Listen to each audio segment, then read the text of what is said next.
Madam doctor Bhuvaneshwari. ಡ್ಯಾನ್ಸ್ನಲ್ಲಿ ಅವರು PhD ಆಗಿದೆ. ಬರೀ ಡ್ಯಾನ್ಸ್ ಅಲ್ಲ, ಅವರು ಸಕಲ ಕಲಾ ಒಲವು. ನಾನು ಕಂಡಾಗಿಂದ ಹೆಚ್ಚು ಒಂದು 10 ವರ್ಷದಿಂದ ನನಗೆ ಒಂದು ಪರಿಚಯ, ಒಂದು ಒಡನಾಟ. ಡ್ಯಾನ್ಸ್ನಲ್ಲಾಗಿರ್ಬೋದು, ನಾಟಕದಲ್ಲಾಗಿರ್ಬಹುದು, ಅಥವಾ ಆ್ಯಂಕರಿಂಗಲ್ಲಾಗಿರ್ಬಹುದು. ಒಂಥರ ಪಂಚಭಾಷಾ ಕಾರ್ಯ ಏನು ಹೇಳ್ತೀವಿ ಹಂಗೆ, ಯಾವ ಲ್ಯಾಂಗ್ವೇಜಲ್ಲಿ ಕೊಟ್ಟರೆ ಆ್ಯಂಕರಿಂಗ್ನ ನಿರರ್ಗಳವಾಗಿ ಮಾಡ್ತಾರೆ ಆ ಥರ. ಸೊ ಯಾವುದಾದ್ರೂ ಒಂದು ಡಿಪಾರ್ಟ್ಮೆಂಟ್ ಈ ಥರದವ್ರು ನಮಗೆ ಬೇಕು ಅಂದರೆ ಫಸ್ಟ್ ನಮ್ಮ ತಲೆಗೆ ಹೋಗೋದು ಅಕ್ಕನಿಗೆ ಹೇಳ್ಬಿಡೋಣ ಅಂತ ಅನ್ನೋ ಹಾಗೆ. ಸೊ ಹಾಗಾಗಿ ಅವರೊಂದು ನಮಗೆಲ್ಲ ಒಂದು ಇನ್ಸ್ಪಿರೇಷನ್. ಜೊತೆಗೆ ನಾಟ್ಯಶಾಸ್ತ್ರ ಅನ್ನೋದು ಬರೀ ನಾಟಕಕ್ಕೆ ಮಾತ್ರ ಅಲ್ಲ, ಬರೀ ಡ್ಯಾನ್ಸಿಗೆ ಮಾತ್ರ ಅಲ್ಲ, ಕಲೆಯ ಎಲ್ಲ ಆಯಾಮಗಳಿಗೂ ನಾಟ್ಯಶಾಸ್ತ್ರ ಅದೊಂದು ಬೇಸ್ಮೆಂಟ್, ಅದು ಬೇಸ್. ಸೊ ನಾವು ತಿಳ್ಕೊಳ್ಳೋದನ್ನ ಕರೆಕ್ಟಾಗಿ ಅದನ್ನ ತಿಳ್ಕೋಬೇಕು ನಾಟ್ಯಶಾಸ್ತ್ರದ ಬಗ್ಗೆ. ಅವರು ಅಷ್ಟೇ, ಅಕ್ಕ ಹೆಂಗೆ ಬೇಸಿಕ್ಕಿಂದ ನಿಮ್ಗೆ ಏನು ಹೇಳಬೇಕು ಅದನ್ನ ಹೇಳ್ತಾರೆ, ನಿಮ್ಮ ಜೊತೆ ಇಂಟ್ರಾಕ್ಟ್ ಮಾಡ್ತಾ ಹೇಳ್ತಾ ಹೋಗ್ತಾರೆ. ನಿಮಗೆ ಏನಾದ್ರು ಡೌಟ್ಸ್ ಇದ್ರೆ ಅದನ್ನು ಕೇಳಿ. ಆಮೇಲೆ ಒಂದು ದಿನಕ್ಕೆ ಮುಗಿಯುವಂಥ ಪಾಠ ಅಲ್ವೇ ಅಲ್ಲ, ಇದನ್ನು ಕೂಡ ಒಂದು ದಿನಕ್ಕೆ ಮುಗಿಯುವಂಥ ಪಾಠ ಅಲ್ವೇ ಅಲ್ಲ. ಹಾಗಾಗಿ ಒಂದು ಸ್ವಲ್ಪ ಮೈಂಡನ್ನು ಓಪನ್ ಆಗಿ ತೆರೆದಿಟ್ಟುಕೊಂಡು ಅವ್ರು ಏನು ಹೇಳ್ತಾರೋ ಅಥವಾ ನಿಮಗೆ ಏನಿದೆಯೋ, ನಿಮ್ಮ ಹಸಿವು ಏನಿದೆಯೋ ಅದು ಅವ್ರಿಗೆ ಗೊತ್ತಾದರೆ ಅವ್ರು ಅದನ್ನು ಫುಲ್ಫಿಲ್ ಮಾಡೋಕ್ಕೆ ಅವಕಾಶ ಮಾಡ್ತಾರೆ. ಓಕೆನಾ? ಯಾಕಂದರೆ ಒಂದು ಕಡೆಯಿಂದ ಮಾತ್ರ ಆಗಬಾರ್ದು, ಅದು ಹೇರದಂಗೆ ಆಗುತ್ತೆ. ಸೊ ನಿಮ್ಮ ಹಸಿವು ಅವ್ರಿಗೂ ಗೊತ್ತಾಗಬೇಕು. Okay, thank you Vikas. Thank you for the introduction. ಇಲ್ಲಿ ತುಂಬ ಜನ ನನಗೆ ಆಲ್ರೆಡಿ ಪರಿಚಯ ಇದ್ದೀರಾ ನೀವು ಸ್ಟೂಡೆಂಟ್ಸ್. ಕೆಲವೊಬ್ರಿಗೆ ನಾನು ಪರಿಚಯ ಇಲ್ಲ. ತುಂಬ ಜನಕ್ಕೆ ನಾನು ಯೂನಿವರ್ಸಿಟಿಯಲ್ಲಿ ಡಾನ್ಸ್ ಹೇಳ್ಕೊಡೋಕ್ಕೆ ಶುರು ಮಾಡಿ 15 ವರ್ಷ ಆಯಿತು. ಬಟ್ ನಾನು ಡಾನ್ಸ್ ಕಲಿಯೋಕ್ಕೆ ಶುರು ಮಾಡಿ ಅಥವಾ ಫೀಲ್ಡಿಗೆ ಬಂದು ಬಹುಶಃ 30 ವರ್ಷಕ್ಕಿಂತ ಜಾಸ್ತಿ ಆಗಿಬಿಟ್ಟಿದೆ. Till date I feel I am a student. ನಾನು ಯಾವತ್ತೂ ನಾನು ಯೂನಿವರ್ಸಿಟಿ ಪಾಠ ಮಾಡ್ತಿರ್ಬೋದು, ಆದರೆ ನೀವು ನಂಬಿರೋ ಬಿಟ್ಟು ನಾನು ಈಗಲೂ ನನ್ನ ಟೀಚರ್ ಹತ್ರ ಕ್ಲಾಸ್ಗೆ ಹೋಗ್ತೀನಿ. ಯಾಕಂತಂದರೆ HS ಉಮೇಶ್ ಸರ್ ಒಂದು ಯಾವುದೋ ಸೆಮಿನಾರ್ನಲ್ಲಿ ಮಾತಾಡ್ತಾ ಹೇಳ್ತಿದ್ರು, ಒಂದು ನಾಟಕ ಮುಗಿದೋದ್ಮೇಲೆ ಆ ನಾಟಕ ಹೋಯ್ತು ಅಂತ ಅಥವಾ ಪಾತ್ರಧಾರಿ. ಯಾಕೆ ಅಂತಂದ್ರೆ ನೆಕ್ಸ್ಟ್ ಡೇ ಮಾಡಿದಾಗ ಅದು ಅದೇ ಥರ ಇರಲ್ಲ. It's going to be totally new. ಅದೇ ಗೆಸ್ಚರ್ ಮಾಡ್ತಿರ್ಬೋದು ನೀವು, ಅದೇ ನಾಟಕ, ಅದೇ ಡೈಲಾಗ್ ಎಲ್ಲ ಇರ್ಬೋದು, but it's going to be new. ನೀನು ನಿನ್ನೆ ಮಾಡಿದ್ರೆ ಇವತ್ತು ರೀಪ್ರೊಡ್ಯೂಸ್ ಮಾಡೋಕ್ಕೆ ಸಾಧ್ಯ ಇಲ್ಲ. ಇಟ್ಸ್ ಹ್ಯೂಮನ್ ಇನ್ಸ್ಟಿಂಕ್ಟ್ ಒಂದು.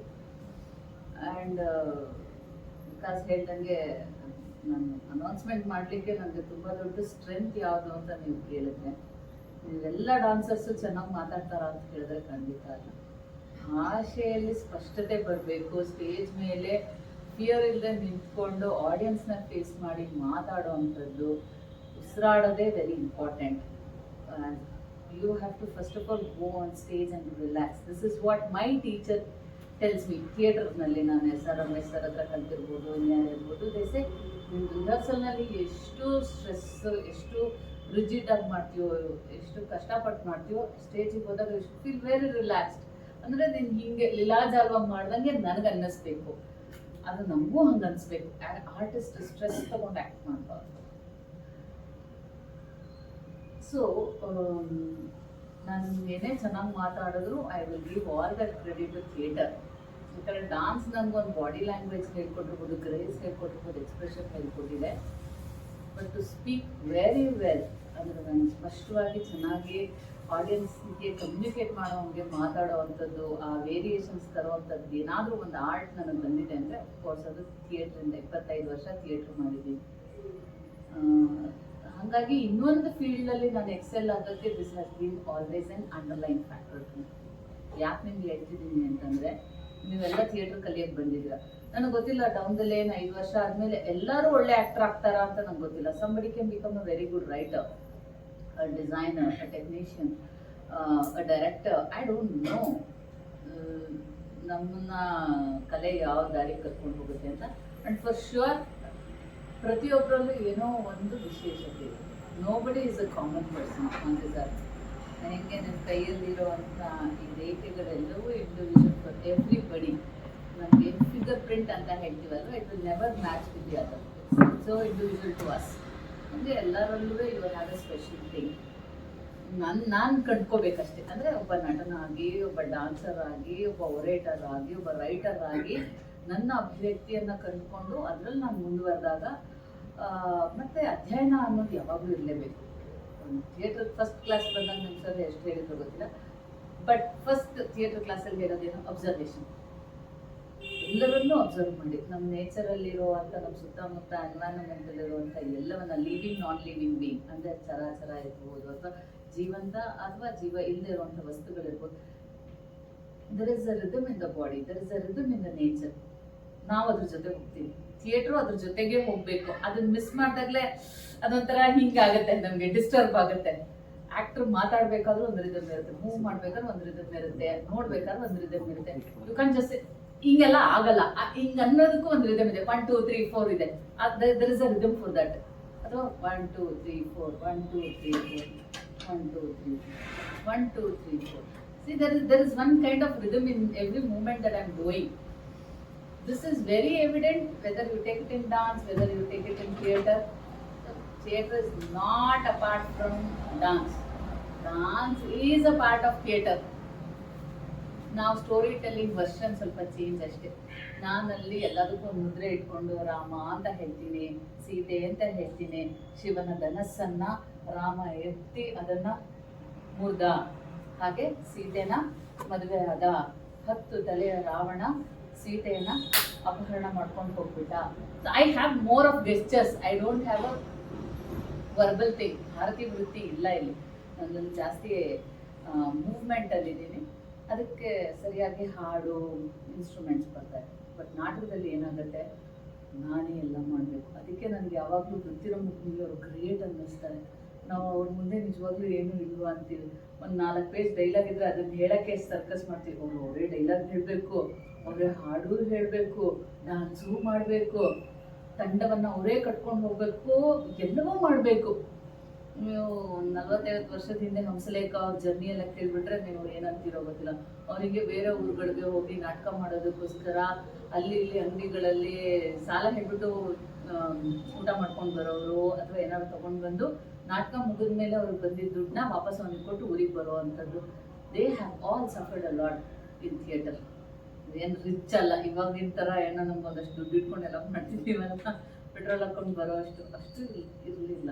People have suffered a lot to build this theatre art in Karnataka. ಏನಕ್ಕೆ ಇದೆಲ್ಲ ಹೇಳ್ತಿದ್ದೀನಿ ಅಂದರೆ, ಈಗ ಬರ್ತಾ ಅದನ್ನೇ ಓದ್ತಿದ್ದೆ ನಾನು. ಕಂಬಾರು ಯಾವುದು ನೀವು ಎಲ್ಲರೂ ಹೇಳಿರೋ ಅಂಥ ಟ್ಯಾಗ್ ಲೈನ್ಸ್ನ ಹಾಕಿದ್ದೀರಲ್ವ, ಅದೇ dancing is the mother of all arts ಅಂತ ನಾವು ಹೇಳ್ತೀವಿ. ಅಂದರೆ ಮನುಷ್ಯ ಮಾತು ಕಲಿಯೋಕ್ಕಿಂತ ಮುಂಚೆ ನಟನೆ ಅಂತ ನೀವು ಹೇಳ್ತೀರಾ, ನಾವು ಮೂವ್ಮೆಂಟ್ ಅಂತ ಹೇಳ್ತೀವಿ. ಅದೇನೋ ಅಳ್ಬೇಕು ಅಂದಾಗಲೂ ಒಂದು ಮೂವ್ಮೆಂಟು, ಕಾಲು ಒದಿಯೋದು, ಕೈ ಅನ್ನೋದು, ಕಣ್ಣನ್ನು ಹಿಂಗೆ ನೋಡೋದು. For that is a movement. So theatre also that is the same. So we are not different. So theatre and theatre is the combination of everything. ಸಂಕೀರ್ಣವಾದ ಕಲೆ ಅಂತ ಕರಿತೀವಿ. It's a complex art. There you have dance, there you have music, there you have literature, there you have sculpture, you have everything of this society. ಭರತನೇ ಅದಕ್ಕೆ ಒಂದು ತುಂಬ ಚೆನ್ನಾಗಿರೋ line ಹೇಳ್ತಾನೆ, which is there. ನಾನು ಅದಕ್ಕೆ ಅದನ್ನು ನೋಡಿದ ತಕ್ಷಣ ಅಂದ್ಕೊಂಡೆ, you have the proper line here ಅಂತ. ಆಲ್ರೆಡಿ ನಾಟ್ಯೋತ್ಪತ್ತಿ ಕತೆ ನಿಮಗೆ ಗೊತ್ತಿದೆ ಅಂತ ಅಂದ್ಕೊಂಡಿದ್ದೀನಿ. ಆಲ್ರೆಡಿ ಅವ್ರು ಹೇಳ್ಬಿಟ್ಟಿದ್ದಾರೆ ಅಂತ. ಬಟ್ ಇವತ್ತಿನ ಕ್ಲಾಸ್ಗೆ ನಾನು ಅಷ್ಟನ್ನೇ ರೆಡಿಯಾಗಿ ಬಂದಿದೆ. Let me repeat it again. ಕೆಲವೊಂದು ಏನಾದ್ರು ಫ್ಯಾಕ್ಟರ್ಸ್ ಬಿಟ್ಟೋಗಿದ್ರೆ ಅದನ್ನು ನೀವು ಆ್ಯಡ್ ಮಾಡ್ಕೋಬಹುದು. ನಾಟ್ಯಶಾಸ್ತ್ರ ಅನ್ನುವಂಥದ್ದು ನಮ್ಮೆಲ್ಲರಿಗೂ ಗೊತ್ತಿರೋ ಹಾಗೆ ಭಾರತದ ನಟನಾ ಕಲೆಯ ಅಥವಾ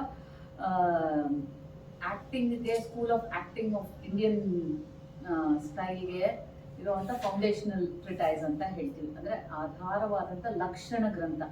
ಲಕ್ಷಣ ಗ್ರಂಥ ಅಂದ್ರೇನೆ ಟೆಕ್ನಿಕಲ್ ಆಗೋದು ಹೇಳ್ತಾ ಇದೆ ನಿಮಗೆ, ನೀನು ಇದನ್ನು ಹಿಂಗೆ ಮಾಡಬೇಕು, ಹಿಂಗೆ ಮಾಡಬೇಕು. ತುಂಬ ಸ್ವಾತಂತ್ರ್ಯ ಕೊಡ್ತಾನೆ, but still is giving you the guidelines. For example, ಒಬ್ಬ ಇಂಜಿನಿಯರ್ ನಿಂಗೆ ಕೊಡ್ತಾನೆ ಗೊತ್ತಾ, ಒಂದು ನಂದು 40-60 ಸೈಟ್ ಇದೆ ಅಂತಂದರೆ ಈ ಡಿಸೈನಲ್ಲಿ ಒಂದು ಪ್ಲ್ಯಾನ್ ಕೊಡ್ತಾನೆ, ನಿಮ್ಮ ಮನೆ ಕಟ್ಬೋದು ಅಂತ. ಆದರೆ ಅದಕ್ಕೆ ನೀನು ಯಾವ ಕಲರ್ ಪೇಂಟ್ ಬೇಕಾದ್ರೂ ಹಾಕ್ಕೋಬೋದು, ಯಾವ ಥರ ವುಡ್ ಬೇಕಾದ್ರೂ ಯೂಸ್ ಮಾಡ್ಬೋದು. ಆ ಥರ ಕೆಲವೊಂದು ಸ್ವಾತಂತ್ರ್ಯ ನಿಂಗಿದೆ ಅಲ್ವಾ. ಹಾಗೆ ನಾಟ್ಯಶಾಸ್ತ್ರ ಗೈಡ್ಲೈನ್ಸ್ ಹೇಳಿದ್ರು it gives you lot of freedom. ಒಂದು ಪಾಪ ಎಲ್ಲೂ ರಿಜಿಡ್ ಆಗಿ ಹಿಂಗೆ ಮಾಡಬೇಕು ಇಲ್ಲ. Technically is telling if you do this, this is what it is, this is desi, this is margi ಅಂತ. ಸೊ 6000 ಶ್ಲೋಕಗಳನ್ನು ಒಳಗೊಂಡಿರುವಂಥ ಕ್ರಿಸ್ತಪೂರ್ವ 2ನೇ ಶತಮಾನದಿಂದ ಕ್ರಿಸ್ತಶಕ 2ನೇ ಶತಮಾನ ಇರಬಹುದು. ಪೀರಿಯಡ್ ಯಾರಿಗೂ ಗೊತ್ತಿಲ್ಲ. ನಾಟ್ಯಶಾಸ್ತ್ರವನ್ನು ಬರೆದಂಥವನು ಭರತ ಮುನಿ ಅಂತ ನಮಗೆ ಗೊತ್ತಿದೆ. ಆದಿ ಭರತ ಅಂತ ಒಂದಿದೆ, 12,000 ಶ್ಲೋಕಗಳನ್ನ ಒಳಗೊಂಡಂತ ನಾಟ್ಯಶಾಸ್ತ್ರಕ್ಕಿಂತ ಮುಂಚೆ ಬಂದಂತ ಇನ್ನೊಂದು ಪುಸ್ತಕವೂ ಇದೆ. ಸೊ ಇದೆಲ್ಲವೇ ನಾವು ಇಂಥವರೇ ಬರೆದಿದ್ದು ಅಂತ ಹೇಳಕ್ಕೆ ದರ್ ಇಸ್ ನೋ ಎವಿಡೆನ್ಸ್. ಆ ಪುಸ್ತಕದ ಬಗ್ಗೆನೂ ನಮ್ಗೆ ಹೆಚ್ಚು ಮಾಹಿತಿ ಸಿಕ್ಕಿಲ್ಲ.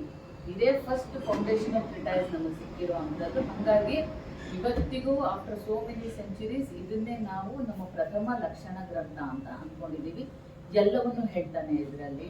ನಾಟ್ಯೋತ್ಪತ್ತಿ ಅನ್ನೋದು ಫಸ್ಟ್ ಚಾಪ್ಟರ್ ಆದರೆ ಅಲ್ಲಿಂದ ಮುಂದಕ್ಕೆ ಅವನು ಡಾನ್ಸ್ ಬಗ್ಗೆ, ನಾಟಕದ ಬಗ್ಗೆ, ಲಿಟ್ರೇಚರ್ ಬಗ್ಗೆ, ಮ್ಯೂಸಿಕ್ ಬಗ್ಗೆ, ಆಕ್ಟರ್ ಬಗ್ಗೆ, ಆಕ್ಟ್ರೆಸ್ ಬಗ್ಗೆ, ರಸ ಭಾವ ಎಲ್ಲವನ್ನೂ ಹೇಳ್ತಾನೆ. ಅಂದ್ರೆ ಒಬ್ಬ ಆಕ್ಟರ್ ಬೇಕು ಅನ್ನುವಂಥದ್ದು ಏನಿದೆಯೋ ಎಲ್ಲವೂ 36 ಚಾಪ್ಟರ್ನಲ್ಲಿದೆ. ಅಂಡ್ ಅದನ್ನ ಅವನು ಅಧ್ಯಾಯ ಅಂತ ಕರೀತಾನೆ. ನೀವು ಬೇರೆ ಬುಕ್ ಓದಿದಿರೋ ಅಲ್ವೋ ಅನ್ನೋ ಗೊತ್ತಿಲ್ಲ, ಎಲ್ಲರೂ ಅಧ್ಯಾಯ ಅಂತ ಕರೆಯಲ್ಲ. Is called all this as chapters, ಅಂದ್ರೆ 36 ಚಾಪ್ಟರ್ಸ್ ಅಂತ. When the other people Dasharupaka ಹೋಗಿ ನೋಡಿದ್ರೆ ಅವ್ನು ಚಾಪ್ಟರ್ಸ್ ಅಂತ ಕರೆಯಲ್ಲ. ಅವನು ಅದನ್ನ 4 ಬ್ಲಾಕ್ಸ್ ತರ ಮಾಡ್ಕೊಂಡು ಹೋಗಿದ್ದಾನೆ ಅಷ್ಟೇ. ಈ 36 ಅಧ್ಯಾಯ ಹೇಗಿದೆ ಅಂತಂದ್ರೆ, ಫಸ್ಟ್ ಚಾಪ್ಟರ್ನ ನಾಟ್ಯೋತ್ಪತ್ತಿ ಅಂತ ಹೇಳಿದ್ರೆ ಹಂಗೆ ಇಟ್ಸ್ ಲೈಕ್ ಅ ಗ್ರಾಫ್, ಅಂದ್ರೆ ಒಂದು ಜರ್ನಿ ತರ ಇದೆ.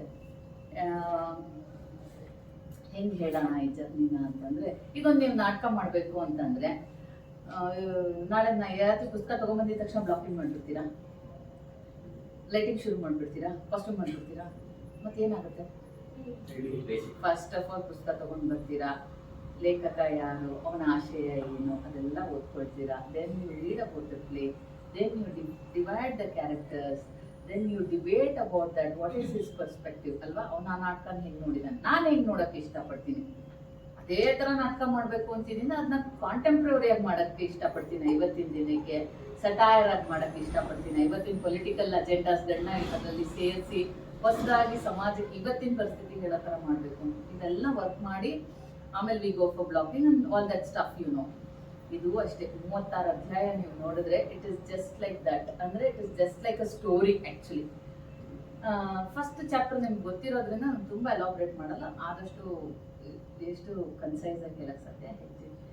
ಈ 4 ಯುಗಗಳಿದೆ ಅಂತ ಗೊತ್ತಿದೆ ನಿಮಗೆ, ಕೃತಯುಗ, ತ್ರೇತಾಯುಗ, ದ್ವಾಪರ ಯುಗ ಮತ್ತೆ ಕಲಿಯುಗ ಏನಿಗಿದೀವಿ ಅಂತ. ಸೊ ಈ ಸತ್ಯಯುಗ ಅನ್ನೋದ್ರಲ್ಲಿ ಪೀಪಲ್ ವೇರ್ ಸೋ ಗುಡ್, ಅಂದ್ರೆ ಎಲ್ಲಾ ಕಡೆನೂ ಸತ್ಯ, ಧರ್ಮ, ಒಳ್ಳೇದು, ಯಜ್ಞ ಯಾಗಾದಿಗಳು ಎಲ್ಲವೂ ಪೀಸ್ಫುಲ್ ಆಗಿತ್ತು ಎಲ್ಲ ವರ್ಲ್ಡ್ ಅಲ್ಲಿ, ಅಂದ್ರೆ ಎಲ್ಲಾ ಲೋಕಗಳಲ್ಲಿ ಅಂತ.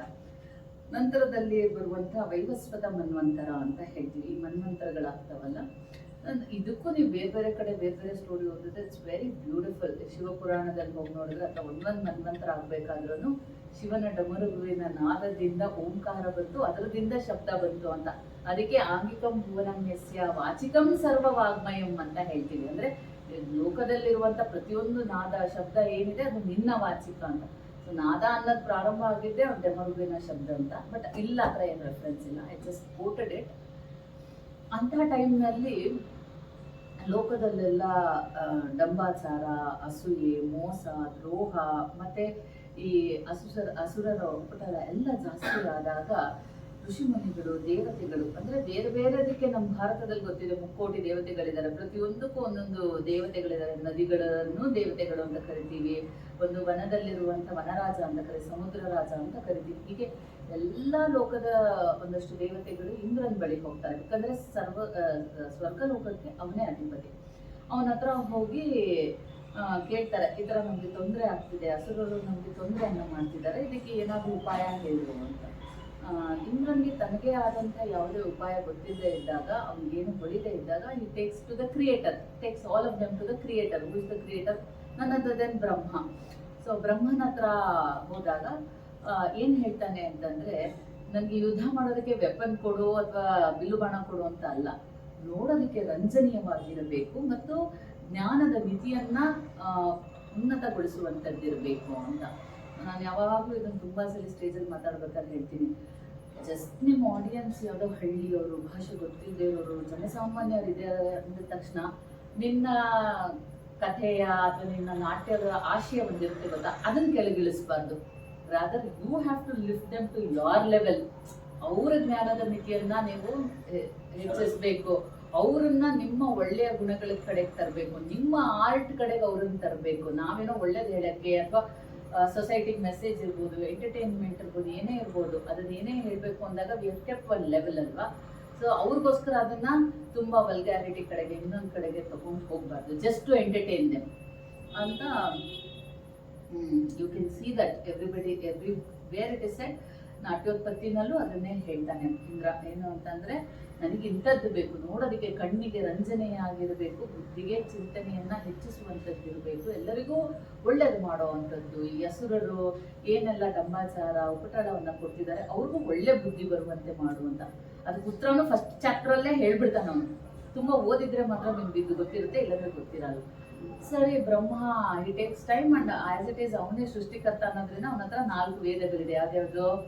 ಋಗ್ವೇದ, ಸಾಮವೇದ, ಯಜುರ್ವೇದ, ಅಥರ್ವಣ ವೇದ. ಈ 4 ವೇದಗಳಿಂದ ಅಭಿನಯ ಅಂತಂದ್ರೆ ಏನು? ಅಭಿ ಅಂದ್ರೆ ಮುಂದೆ ಇರೋದು. ಅವರಿಗೆ ಇಷ್ಟವಾಗೋ ರೀತಿನಲ್ಲಿ ನಾನು ಅಭಿನಯ ಮಾಡಬೇಕು. ಅಂದ್ರೆ ನಾನಿಲ್ಲೊಂದು ಯುದ್ಧ ಮಾಡ್ತಿರ್ಬಹುದು, ಅಥವಾ ನಾನಿಲ್ಲಿ ಅಳ್ತಿರ್ಬೋದು, ನಾನಿಲ್ಲೊಂದು ಶೃಂಗಾರದ ಅಭಿನಯ, ಏನೇ ಕತೆ ಮಾಡಿದ್ರು ನಾನಿಲ್ಲಿ ಆಸ್ ಅನ್ ಆಕ್ಟರ್, ಅದನ್ನ ಎದುರುಗಡೆ ಇರುವಂಥವನು ಆಸೆ ಪಟ್ಟು ನೋಡೋ ಹಂಗಿರ್ಬೇಕು. He should like it. ಅದನ್ನೇ ಅಭಿನಯ ಅಂತ ಕರೆಯೋದು. ಓಕೆ, ಸೊ ಈ ನಿನಗೆ ಅರ್ಥ ಆಗೋಕೆ ನಾನು ಮಾಡ್ಬೇಕಲ್ಲ, ನಾನು ಮಾಡ್ತಿರೋ ಕತೆ ಒಬ್ಬ ಆಡಿಯನ್ಸ್ಗೆ ಅರ್ಥ ಆಗೋದಕ್ಕೆ there are so many ways ಅಲ್ವಾ.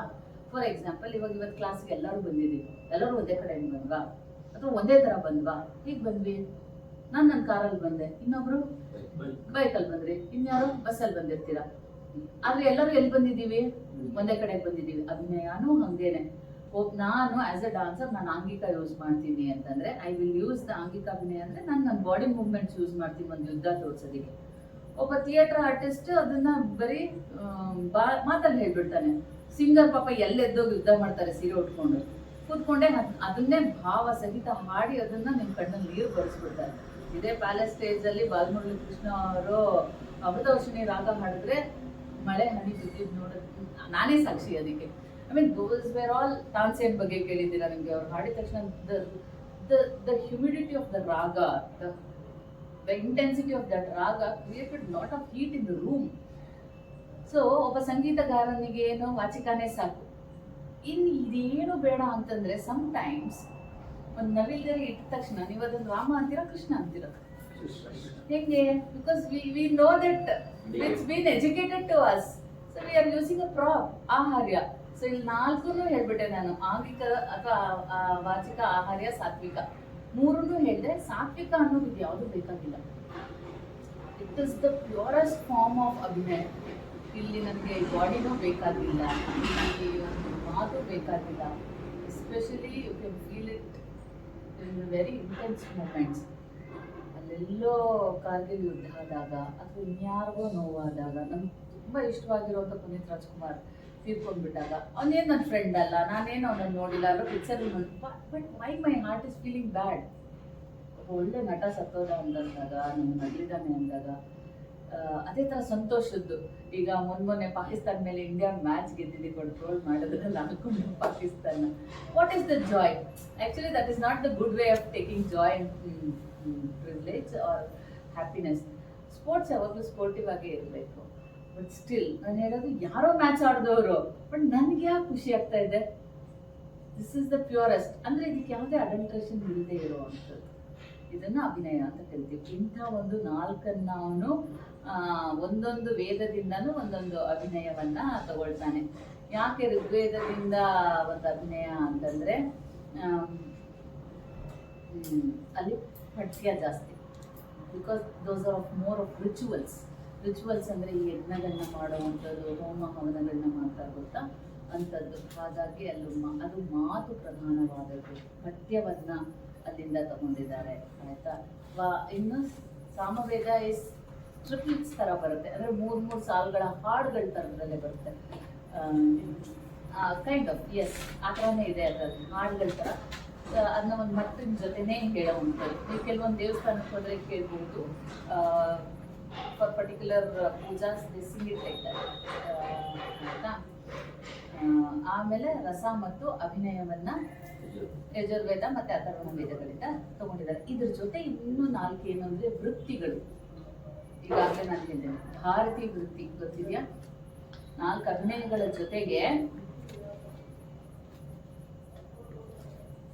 4 ವೃತ್ತಿಗಳನ್ನೂ ಅವನು ತಗೊಳ್ತಾನೆ. ಇದರಿಂದ ಭಾರತಿ, ಆರ್ಭಟಿ, ಕೈಶಿಕಿ, ಸಾತ್ವತಿ ಅಂತ. ಇದ್ರ ಜೊತೆನೆ ಬರುವಂತದ್ದು 4 ವೃತ್ತಿಗಳು. ಯಾಕೆ ಇದನ್ನ ಹೇಳ್ತಾ ಇದ್ದೀನಿ ಅಂದ್ರೆ this is connected to your ನಾಟ್ಯೋತ್ಪತ್ತಿ ಕತೆ. ನಾವು ನಾರ್ಮಲಿ ಏನ್ ಹೇಳ್ತೀವಿ ಅಂತಂದ್ರೆ ಋಗ್ವೇದದಿಂದ ಒಂದು ಬಂತು, ಸಾಮವೇದದಿಂದ ಸಂಗೀತ ಬಂತು, ಒಂದರಿಂದ ರಸ ಬಂತು, ಒಂದರಿಂದ ಅಭಿನಯ ಬಂತು, ಅಷ್ಟೇ ಹೇಳ್ತೀವಿ ಅಲ್ವಾ. ಅದ್ರ ಜೊತೆಗೆ ವೃತ್ತಿಗಳನ್ನೂ ಹೇಳಿರ್ತಾರೆ. ನಾವು ವೃತ್ತಿಗಳು ಭಾರತಿ, ಆರ್ಭಟಿ,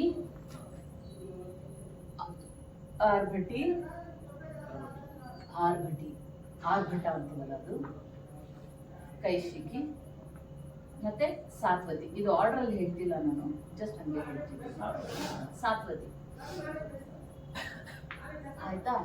ಇಷ್ಟೆಲ್ಲ ಆಯ್ತು, ಬರ್ದು ಎಲ್ಲ ರೆಡಿ ಮಾಡ್ದ. It is called as Natya Veda, ನಾಟ್ ನಾಟ್ಯಶಾಸ್ತ್ರ. ಬ್ರಹ್ಮ ರೈಟ್ಸ್ ನಾಟ್ಯ ವೇದ. 4 ವೇದಗಳಿಂದ ಒಂದು ಅಂಶವನ್ನ ತೆಗೆದು ಮಾಡಿರುವಂತದ್ದು Natya Veda. That is why it has a alternative name called as Panchama Veda.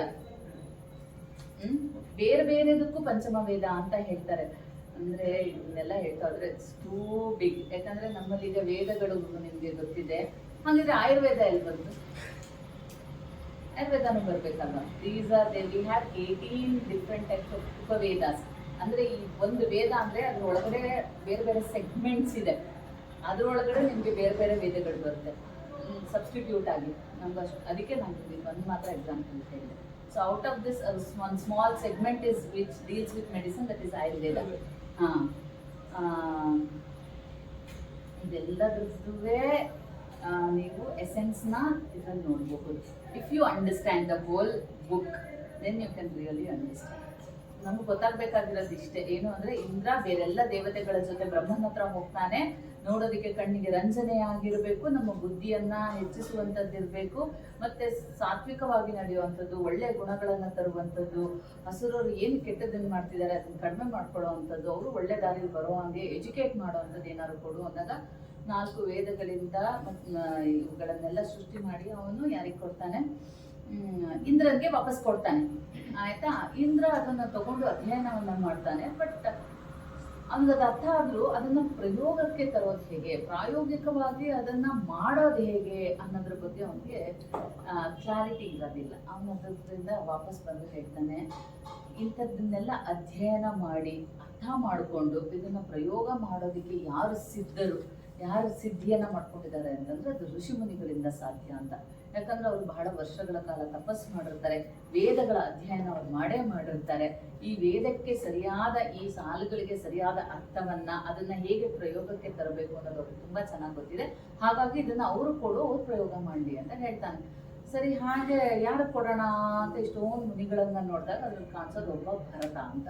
So Bharata ಅನ್ನುವಂಥ ಮುನಿಗೆ ಕರೆದು, ನೋಡಪ್ಪ ಇದನ್ನ ಪ್ರಯೋಗ ಮಾಡು ಅಂತ ಕೊಡ್ತಾರೆ. ಅವನು ತನ್ನ 100 ಜನ ಮಕ್ಕಳು ಅಂತ ಹೇಳ್ತಾರೆ. ಈ 100 ಜನ ನಿಜವಾಗ್ಲೂ ಮಕ್ಕಳ ಅಥವಾ ಶಿಷ್ಯರ ನಮಗೆ ಅದ್ರ ಬಗ್ಗೆನೂ ಕ್ಲಾರಿಟಿ ಇಲ್ಲ. ಯಾಕಂದ್ರೆ ಮಧ್ಯದಲ್ಲಿ ರಸಗಳ ಹೆಸರು ಬರ್ತಾ ಇದೆ, ಮತ್ತೆ ಬೇರೆ ಬೇರೆ ಲೇಖಕರ ಹೆಸರುಗಳು ಬರ್ತಾ ಇದೆ. ಸೊ ಇದೆಲ್ಲ ಬೇಡ ನನಗೆ ಡಿಬೇಟ್. ನಾವು ತುಂಬಾ ಸಿಂಪಲ್ ಆಗಿ ಬರೆಯೋಣ, ಡಿಪ್ಲೊಮಾ ಮಕ್ಕಳ ತರ. ಏನು ಅಂತಂದ್ರೆ ಭರತ ತನ್ನ 100 ಜನ ಮಕ್ಕಳನ್ನ ಇಟ್ಕೊಂಡು ಒಂದು ನಾಟ್ಯದ ರೂಪಕವನ್ನ ರೆಡಿ ಮಾಡ್ತಾನೆ. ಅದ್ರ ಹೆಸರೇನು? ಅಮೃತ ಮಂಥನ. ಗೊತ್ತಿದೆ ಅಲ್ವಾ ಕಥೆ? ಏನು ಅಂತಂದ್ರೆ ಮಂದ್ರ ಪರ್ವತ ಬಂದಿಟ್ಟು ಅದಕ್ಕೆ ಹಾವನ್ನ ಸುತ್ತಿ ದೇವತೆಗಳು ಅಸುರರು ಇಬ್ರು ಕಡಿತಾರೆ. ಏನಕ್ಕೆ? ಅಮೃತವನ್ನ ತೆಗೆಯೋದಕ್ಕೋಸ್ಕರ. ಅದರಲ್ಲಿ ಮೋಹಿನಿ ತರ ಬರೋ ವಿಷ್ಣು ಏನ್ ಮಾಡ್ತಾನೆ, ದೇವತೆಗಳನ್ನೆಲ್ಲ ಒಂದ್ ಸಾಲಲ್ಲಿ ಕೂರಿಸ್ಬಿಟ್ಟು ಅಸುರನ್ನೆಲ್ಲ ರಾಕ್ಷಸರನ್ನೆಲ್ಲ ಒಂದ್ ಕಡೆ ಕೂರಿಸ್ಬಿಟ್ಟು ಬರೀ ದೇವತೆಗಳಿಗೆ ಮಾತ್ರ ಕೊಟ್ಬಿಡ್ತಾನೆ. ಅಲ್ಲಿಗೆ ಇವ್ರಿಗೆ ಮೋಸ ಆಯ್ತಲ್ವಾ.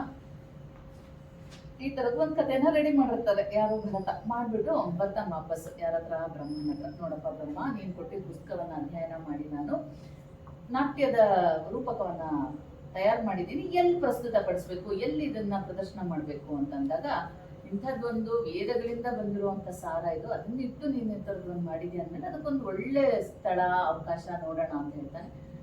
ಅದಕ್ಕೆ ಯಾವ ಟೈಮ್ ಅಂತಂದ್ರೆ ಇಂದ್ರನ ಧ್ವಜ ಮಹೋತ್ಸವ ಅಂತ. ಅಂದ್ರೆ ಇಂದ್ರನ ಸಭೆಯಲ್ಲಿ ಅವನು ಅಸುರರ ಮೇಲೆ ಮತ್ತೆ ರಾಕ್ಷಸರ ಮೇಲೆ ಯುದ್ಧ ಮಾಡಿ ಗೆದ್ದು ಬಂದಿರ್ತಾನೆ.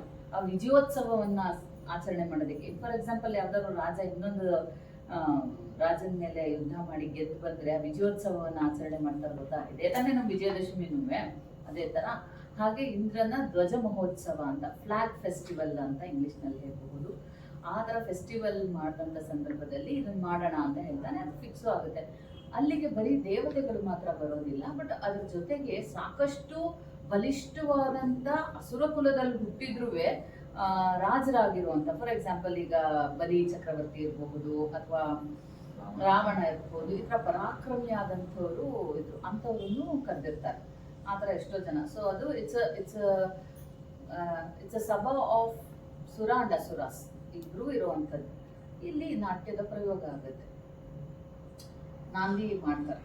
ನಾಂದಿ ಅಂತಂದ್ರೆ ಇಲ್ಲಿ ಏನು ಫಸ್ಟ್ ಅಲ್ಲಿ ಹೇಳ್ತಾರೆ ಅದನ್ನೆಲ್ಲ ಇಟ್ಕೊಂಡು ಚೆನ್ನಾಗಿ ಶುಷ್ಕ ಗೀತ ಅದು ಮುಂದಕ್ಕೆಲ್ಲ ಇದೆ, ಅದು ಆ ಗೀತೆಗಳನ್ನೆಲ್ಲ ಹಾಡಿ ಎಲ್ಲ ಮಾಡ್ತಾರೆ. ದೇವತೆಗಳು ತುಂಬಾ ಖುಷಿ ಪಟ್ಟು ಒಬ್ಬೊಬ್ರು ಒಂದೊಂದು ಗಿಫ್ಟ್ ಕೊಡ್ತಾರೆ. ವಿಷ್ಣು ಒಂದು ಸಿಂಹಾಸನ ಕೊಡ್ತಾನಂತೆ, ಕುಬೇರ ಒಂದು ಕಿರೀಟ ಕೊಡ್ತಾನಂತೆ, ಹೀಗೆ ಒಂದು ಡೊಂಕಾದ ಕೋಲು. ನೀವು ನೋಡ್ಬೋದು ನಾಟಕಗಳಲ್ಲಿ ಯಾವಾಗಲೂ ವಿದೂಷಕನ ಕೈಲಿ ಒಂದು ಕೋಲ್ ಇರುತ್ತೆ ಗೊತ್ತಾ, ಹಿಂಗೆ ಯಾಕದ್ ನೆಟ್ಗಿರ್ಬಾರ್ದು ಆಯ್ತಾ. ಬ್ರಹ್ಮ ಆ ಥರದ್ದು ಕೊಡ್ತಾನಂತೆ. ಹೀಗೆ ಬೇರೆ ಬೇರೆ ದೇವತೆಗಳು Varuna ರೀಸನ್ಗೆ ಕೊಡ್ತಾನಂತೆ. So many gods, they give the gifts and energies that they have to the artist. ತಗೊಳ್ಳಿ, ಸೂಪರ್ ಆಗಿತ್ತು ಅಂತ ಗಿಫ್ಟ್ ಕೊಡಲ್ವಾ, ಅಪ್ರಿಸಿಯೇಷನ್. ಇದು ಒಂದ್ ಕಡೆ ಆಯ್ತು. ಬಟ್ ನಾಟ್ಯ ಇನ್ನೇನು ಮುಂದುವರಿತಾ ಹೋಗ್ತಿದ್ದಂಗೆನೆ ಅಸುರರಿಗೆ ಕೋಪ ಬಂದು ಅವ್ರಿಗೆ ನನ್ನನ್ನೇ ಕೂರಿಸ್ಬಿಟ್ಟು ನಾನು ಸೋಲೋದನ್ನೇ ತೋರಿಸ್ತೀಯ ನೀನು, ಅದನ್ನ ನಾನು ಹೆಂಗೆ ಒಪ್ಕೊಳ್ಳಿ. ನಾವು ದೇ ಆರ್ ನಾಟ್ ಹ್ಯಾಪಿ. ಯಾಕಂತಂದ್ರೆ ಅಲ್ಲಿ ಮಾಡ್ತಿರೋ ನಾಟ್ಯದ ಪ್ರಯೋಗದಲ್ಲಿ ಅಸುರರು ಸೋಲೋ ಅಂಥದ್ದನ್ನ ಅವ್ರಿಗೆ ಅಥವಾ ವಂಚನೆ ಆಗ್ತಿರೋದನ್ನ ತೋರಿಸ್ತಾ ಇದ್ದಾರೆ. ಈಗ ಅವರು ಅವರಿಗೆ ಇಷ್ಟ ಇಲ್ಲ. ಇದನ್ನ ಹೆಂಗೆ ನಿಲ್ಲಿಸ್ತಾರೆ ಹಾಗಿದ್ರೆ? ಆ ನಾಟ್ಯ ಸಂಪೂರ್ಣ ಪ್ರಯೋಗ ಆಗೋದೇ ಇಲ್ಲ, ಯಶಸ್ವಿ ಆಗೋದಿಲ್ಲ, ಅರ್ಧಕ್ಕೆ ನಿಂತೋಗುತ್ತೆ. ನಿಂಗೆ ಏನ್ ಮಾಡಿದ್ರು? ಹೆಂಗ್ ಮಾಡಿದ್ರು? ಹೋಗಿ ಆರ್ಟಿಸ್ಟ್ ಸ್ಟೇಜ್ ಮೇಲಿಂದ ಆರ್ಟಿಸ್ಟ್ ನ ಎಳ್ಕೊಂಡ್ ಬಂದ್ಬಿಟ್ರ ಅಥವಾ ಕತ್ತಿ ತಗೊಂಡೋಗಿ ಹೊಡ್ಬಿಟ್ರ, ಅವ್ರಿಗೆ ಚುಚ್ಬಿಟ್ರ, ಏನ್ ಮಾಡಿದ್ರು? ಸೊ ಇವಾಗ ನೀವು ಶಿವನನ್ನ ನೋಡಿದ್ರೆ ಅವನಿಗೆ ರಾಕ್ಷಸ ಗಣಗಳು ಬೇರೆ ರೀತಿಯಾದಂಥ ಅವ್ನ ಫಾಲೋವರ್ಸ್ ನಲ್ಲಿ ಎಲ್ಲರೂ ಇದ್ದಾರಲ್ಲ, ಹಾಗೆ ಎಷ್ಟೋ ಗಣಗಳಿಗೆ ಒಬ್ಬೊಬ್ಬ ಗಣನಾಥ ಒಂದು ಲೀಡರ್ ಇರ್ತಾನೆ. ಹಂಗೆ ಈ ಅಸುರರು ಯಾರೆಲ್ಲ ಬಂದಿದಾರಲ್ಲ ಅವ್ರಿಗೊಬ್ಬ ನಾಯಕ ಇರ್ತಾನೆ, ವಿರೂಪಾಕ್ಷ ಅಂತ. ಅವನನ್ನ ಕರೀತಾರೆ. ನೋಡು, ಈ ತರ ನಾವು ಸೋಲೋದನ್ನೇ ಈ ನಾಟ್ಯದಲ್ಲಿ ತೋರಿಸ್ತಾ ಇದ್ರೆ ನಾವು ಒಪ್ಕೊಳಕ್ ಆಗೋದಿಲ್ಲ, ಈ ಪ್ರಯೋಗ ಆಗೋದು ನಮ್ಗೆ ಇಷ್ಟ ಇಲ್ಲ. They create a spell, magic ಅಂತ ಹೆಂಗೆ ಹೇಳ್ತೀವಲ್ಲ, ಮಂತ್ರ ಅಂತ ಏನು ಹೇಳ್ತೀವಲ್ವಾ, ಮಾಯೆ. ದೇ ಕ್ರಿಯೇಟ್ ಮಾಯೆ. ಯಾವ ತರ ಅಂತಂದ್ರೆ ಆ ಮಾಯೆ ಕ್ರಿಯೇಟ್ ಮಾಡೋದ ಮೇಲೆ ಏನಾಗುತ್ತೆ ಅಂತಂದ್ರೆ ಹಾವಭಾವಗಳು, ಅಭಿನಯವನ್ನ ಮಾಡ್ತಿರುವಂತ ನಟರ ಹಾವಭಾವಗಳು ಬದಲಾಗ್ತವೆ ಸ್ಟೇಜಲ್ಲಿ. ಮತ್ತೆ ಅವ್ರು ಏನ್ ಮಾತಾಡ್ತಾ ಇರ್ತಾರಲ್ಲ ತೊದಲಕ್ಕೆ ಶುರು ಮಾಡ್ತಾರಂತೆ. ಡೈಲಾಗ್ಗಳ ಹಾಡುಗಳನ್ನ ಸರಿಯಾಗಿ ಸ್ಪಷ್ಟವಾಗಿ ಹೇಳಕ್ಕಾಗ್ತಿಲ್ಲ. ಸೊ ಒಂದ್ ಸ್ವಲ್ಪ ಹೊತ್ತಿನಲ್ಲಿ ಇಂದ್ರಂಗೆ ಎಲ್ಲರಿಗೂ ಗೊತ್ತಾಗುತ್ತೆ, ಏನಕ್ಕೆ ಇದು ಇಷ್ಟು ಚೆನ್ನಾಗಿ ನಡೀತಿದ್ದಂತ ನಾಟ್ಯ ಪ್ರಯೋಗ ಈಗ ಯಾಕೆ ಹಿಂಗಾಗೋಯ್ತು ಸಡನ್ ಆಗಿ ಅಂತ. ಸೊ ಧ್ಯಾನಸ್ಥನಾಗಿ ಅಂತರ್ಮುಖನಾಗಿ ಇಂದ್ರ ನೋಡಿದಾಗ ಅವನಿಗೆ ಸುತ್ತಲೂ ಕಾಣಿಸೋದು ಏನು ಅಂತಂದ್ರೆ ಇಂಥ ಎಲ್ಲ ಪಾತ್ರಗಳ ಸುತ್ತ, ಮತ್ತೆ ಏನು ರಂಗಭೂಮಿ ಇದೆಯಲ್ಲ, ಅಂದ್ರೆ ರಂಗಪೀಠ ಏನಿದೆಯಲ್ಲ, ಅವ್ರು ನಟನೆ ಮಾಡ್ತಿರುವಂತ ರಂಗಪೀಠ, ಅದ್ರ ಸುತ್ತಲೂ ಬರೀ ಇಂಥ ಹಸಿರು ಶಕ್ತಿಗಳೇ ತುಂಬಿಕೊಂಡಿದೆ. ಅದು ಕಾಣುವಂಥದ್ದು ಕಾಣದೇ ಇರೋದು, because it is a magic spell ಅಂತ ಏನ್ ಹೇಳ್ತೀವಲ್ಲ ಅದು. ಇದು ಬರುತ್ತೆ ಯಾಕೆ ಅಂದ್ರೆ ನೀನು ಅಥರ್ವಣ ವೇದ ತಗೊಂಡ್ರೆ ಅದ್ರಲ್ಲಿ ಇರೋದೆಲ್ಲ ಅದೇನೆ. ಅದಕ್ಕೆ ಹಾ ಹೌದು, ಅಲ್ಲಿ ಜಾಸ್ತಿ ಈ ತರದ್ದೇ ನಿಮ್ಗೆ ಪ್ರಯೋಗಗಳಿರೋದು. ಅದರಿಂದ ನಿಮ್ಗೆ ಅದರಿಂದ ರಸಗಳು ಯಾಕೆ ಅದರಿಂದ ಬಂದಿದೆ ಅಂತಂದ್ರೆ because it creates various kinds of feelings. Okay, ಆಯ್ತು. ಈಗ ಅದು ಸ್ಟಾಪ್ ಆಗೋಯ್ತು. ಮತ್ತೆ ತಿರ್ಗಾ ಬೇರೆ ಬೇರೆ ಕಡೆ ಭರತ ತನ್ನ ಶಿಷ್ಯರ ಜೊತೆ ಪ್ರಯೋಗ ಮಾಡಿದಾಗ್ಲೂ ಇವ್ರು ಇದೇ ತರ ಮಾಡ್ತಿರ್ತಾರೆ. ತಿರ್ಗಾ ವಾಪಸ್ ಭರತ ಯಾರ ಹತ್ರ ಬರ್ಬೇಕು? ಬ್ರಹ್ಮನ ಹತ್ರನೇ ಬರ್ಬೇಕು. ಎಲ್ಲಿ ಪ್ರಯೋಗ ಮಾಡಿದ್ರು ಈ ತರ ಅಸುರರು ನಮ್ಗೆ ನಾಟ್ಯದ ಪ್ರಯೋಗ ಆಗೋಕ್ಕೆ ಬಿಡ್ತಾ ಇಲ್ಲ, ಇದಕ್ಕೆ ಏನಾದ್ರೂ ಉಪಾಯ ಹೇಳು ಅಂತ ವಿಶ್ವಕರ್ಮನನ್ನ ಕರೆಸ್ತಾನೆ. ನಾಟ್ಯ ಮಂಟಪವನ್ನ ಕಟ್ಟಿಸ್ತಾನೆ. ಅದಕ್ಕೆ ನೋಡಿ ಫಸ್ಟ್ ಚಾಪ್ಟರ್ ನಾಟ್ಯೋತ್ಪತ್ತಿ ಆದ್ರೆ ಅದ್ರ ಪಕ್ಕದಲ್ಲೇ ಇರೋ ಚಾಪ್ಟರ್ ಯಾವ್ದು? ನಾಟ್ಯ ಮಂಟಪ. ಅದ್ರ ಪಕ್ಕದಲ್ಲೇ ಇರೋ ಚಾಪ್ಟರ್ ಯಾವ್ದು? ರಂಗದೇವತಾ ಪೂಜಾ. ಅಂದ್ರೆ ಒಂದ್ ಮನೆ ಕಟ್ಟಿದ ತಕ್ಷಣ ನಾವು ಮಾಡೋ ಮೊದಲನೇ ಕೆಲಸ ಏನು? ಗೃಹ ಪ್ರವೇಶ. ಗೃಹ ಪ್ರವೇಶದಲ್ಲಿ ಏನ್ ಮಾಡ್ತೀವಿ? ಎಲ್ಲ ದೇವತೆಗಳಿಗೆ ಪೂಜೆ ಮಾಡ್ತೀವಿ, ಕಟ್ಟಬೇಕಾದ್ರೂ ಪೂಜೆ ಮಾಡ್ತೀವಲ್ವ, ಸೇಮ್ ಅದೇನೇ ಹೇಳುತ್ತೆ. ರಂಗದೇವತಾ ಪೂಜಾನೂ ಅಷ್ಟೇ, ಯಾವ ದಿಕ್ಕಿಗೆ ಯಾವ್ಯಾವ ದೇವರು, ಯಾವ ದಿಕ್ಕಿಗೆ ಯಾವ ಹೂ ಇಡಬೇಕು, ಯಾವ ದಿಕ್ಕನ್ನ ಯಾವ ದೇವತೆಗಳು ಕಾಪಾಡಬೇಕು ಅಂತೆಲ್ಲ ಹೇಳ್ತಾರೆ. So that is why I told you, Natyashastra is not individual chapters, it is a journey of dance starting and reaching to some place. ಹಂಗೆ ಓದಿದ್ರೆ ನಿಮಗೆ ತುಂಬ ಚೆನ್ನಾಗಿ ಅರ್ಥ ಆಗುತ್ತೆ, ಯು ಕ್ಯಾನ್ ಫೀಲ್ ಇಟ್. ನಮ್ಮ ಪ್ರಾಬ್ಲಮ್ ಏನು ಅಂತಂದ್ರೆ, ನಾಟಕದವರೇ ಫಸ್ಟ್ ಈ ಬುಕ್ನ ಓದಬೇಕಾಗಿರೋದು, ಅವ್ರನ್ನ ಬಿಟ್ಟು ನಾವೆಲ್ಲ ಚೆನ್ನಾಗಿ ಓದ್ಕೊಂಡಿದ್ದೀವಿ. ಎಲ್ಲದಕ್ಕೂ ಅಪ್ಲೈ ಆಗುತ್ತೆ ನೀವು ಹೇಳಿದಂಗೆ ಈ 3 steps. Not just this chapter, I am talking about the whole Natyashastra. Natyashastra, ನಾಟ್ಯ ಅನ್ನೋ ವರ್ಡೇನೆ ಡಾನ್ಸ್ ಆಗಲ್ಲ. ನಾನು ಕರೆಯೋದು ನನ್ನ ನೃತ್ಯ ಅಂತ ಕರಿತೀನಿ. ನಾನು ಯಾವತ್ತೂ ನನ್ನ ಡಾನ್ಸ್ನ ನಾಟ್ಯ ಅಂತ ಕರೆಯಲ್ಲ, ನೃತ್ಯ ಅಂತ ಕರಿತೀನಿ. ಆ್ಯಕ್ಚುಲಿ ನಾಟ್ಯ ಅಂತಂದರೆ ನಮ್ಮ ಡಾನ್ಸ್ ಭಾಷೆ ಅಂದರೆ ನನಗೆ ಗೊತ್ತಿರೋಂಗೆ we have 3 things called nritya, natya. ನೃತ್ಯ ಅನ್ನೋದು ಬರೀ ಅಬ್ಸ್ಟ್ರಾಕ್ಟ್ ಮೂವ್ಮೆಂಟ್ಸ್ ಇರೋದು. Okay, any movement you can do. ನಾನೇನೋ ಹಿಂಗೆ ಒಂದು ಮೂವ್ಮೆಂಟ್ ಮಾಡ್ತೀನಿ ಅಂತಂದರೆ, ನೀನೇನೋ ಹಿಂಗೆ ಮಾಡ್ತೀಯ ಅಂತಂದರೆ, ನಾನು ಕೋಲಾಟದವ್ರು ಹಿಂಗೆ ಮಾಡ್ತಾರೆ ಅಂತಂದರೆ ಎವ್ರಿಥಿಂಗ್ ಈಸ್ ಓಕೆ. ಆ ಬೀಟ್ಗೆ 8 ಬೀಟ್ ಇದೆ ಅಂತಂದಾಗ 8 ಬೀಟಿಗೆ ನಾವು 8 ಜನ ಬೇರೆ ಬೇರೆ ಮೂವ್ಮೆಂಟ್ ಮಾಡ್ತೀವಲ್ಲ, ಎಲ್ಲವೂ it is accepted. That is only nritya, which is just colourful, entertaining. It doesn't have a meaning. Natya is focusing more on the story. ನೀನು ಅದಕ್ಕೆ ಓಡಾಡ್ತೀಯೋ ಓಡಾಡಲ್ವೋ, ಒಂದೇ ಕಡೆ ಕೂತ್ಕೋತೀಯೋ, ಕೂತಿದ ಕಡೆನೇ ಕತೆ ಹೇಳ್ತೀಯೋ, ಓಡಾಡ್ಕೊಂಡು ಅದಕ್ಕೆ ಕಾಸ್ಟ್ಯೂಮ್ ಹಾಕ್ಕೊಂಡು ಹೇಳ್ತೀಯೋ, ಅದ್ರ ಜೊತೆ ಹಾಡು, ಯುದ್ಧ, ಮೂವ್ಮೆಂಟ್ ಎಲ್ಲ ಸೇರಿಸಿ ಯಾವುದಂಥದ್ದಿರೋದು. ನಾಟ್ಯ ಇಸ್ ಮೋರ್ ಆಫ್ ಥಿಯೇಟರ್. ಇದ್ರ ಮಧ್ಯೆ ಇರೋವಂಥ ಡಾನ್ಸ್, ಅಲ್ಲಿ ಕಥೆನೂ ಇರಬೇಕು, ಡಾನ್ಸ್ ಮೂವ್ಮೆಂಟು ಇರಬೇಕು ಅನ್ನೋಂಥ dance. So we come in that part. So Natyashastra ಅನ್ನೋದು is majorly for the theatrical people, actor. ಅದಕ್ಕೆ ಪದೇ ಪದೇ ನಟ ಅಂತ ಹೇಳ್ತೀನಿ ನಾನು. ನಟಿ ಅಂತಾನು ಹೇಳಲ್ಲ, ನೃತ್ಯಗಾರ್ತಿ ಅಂತಾನು ಹೇಳಲ್ಲ, ನೃತ್ಯಗಾರ ಅಂತಾನು ಹೇಳಲ್ಲ.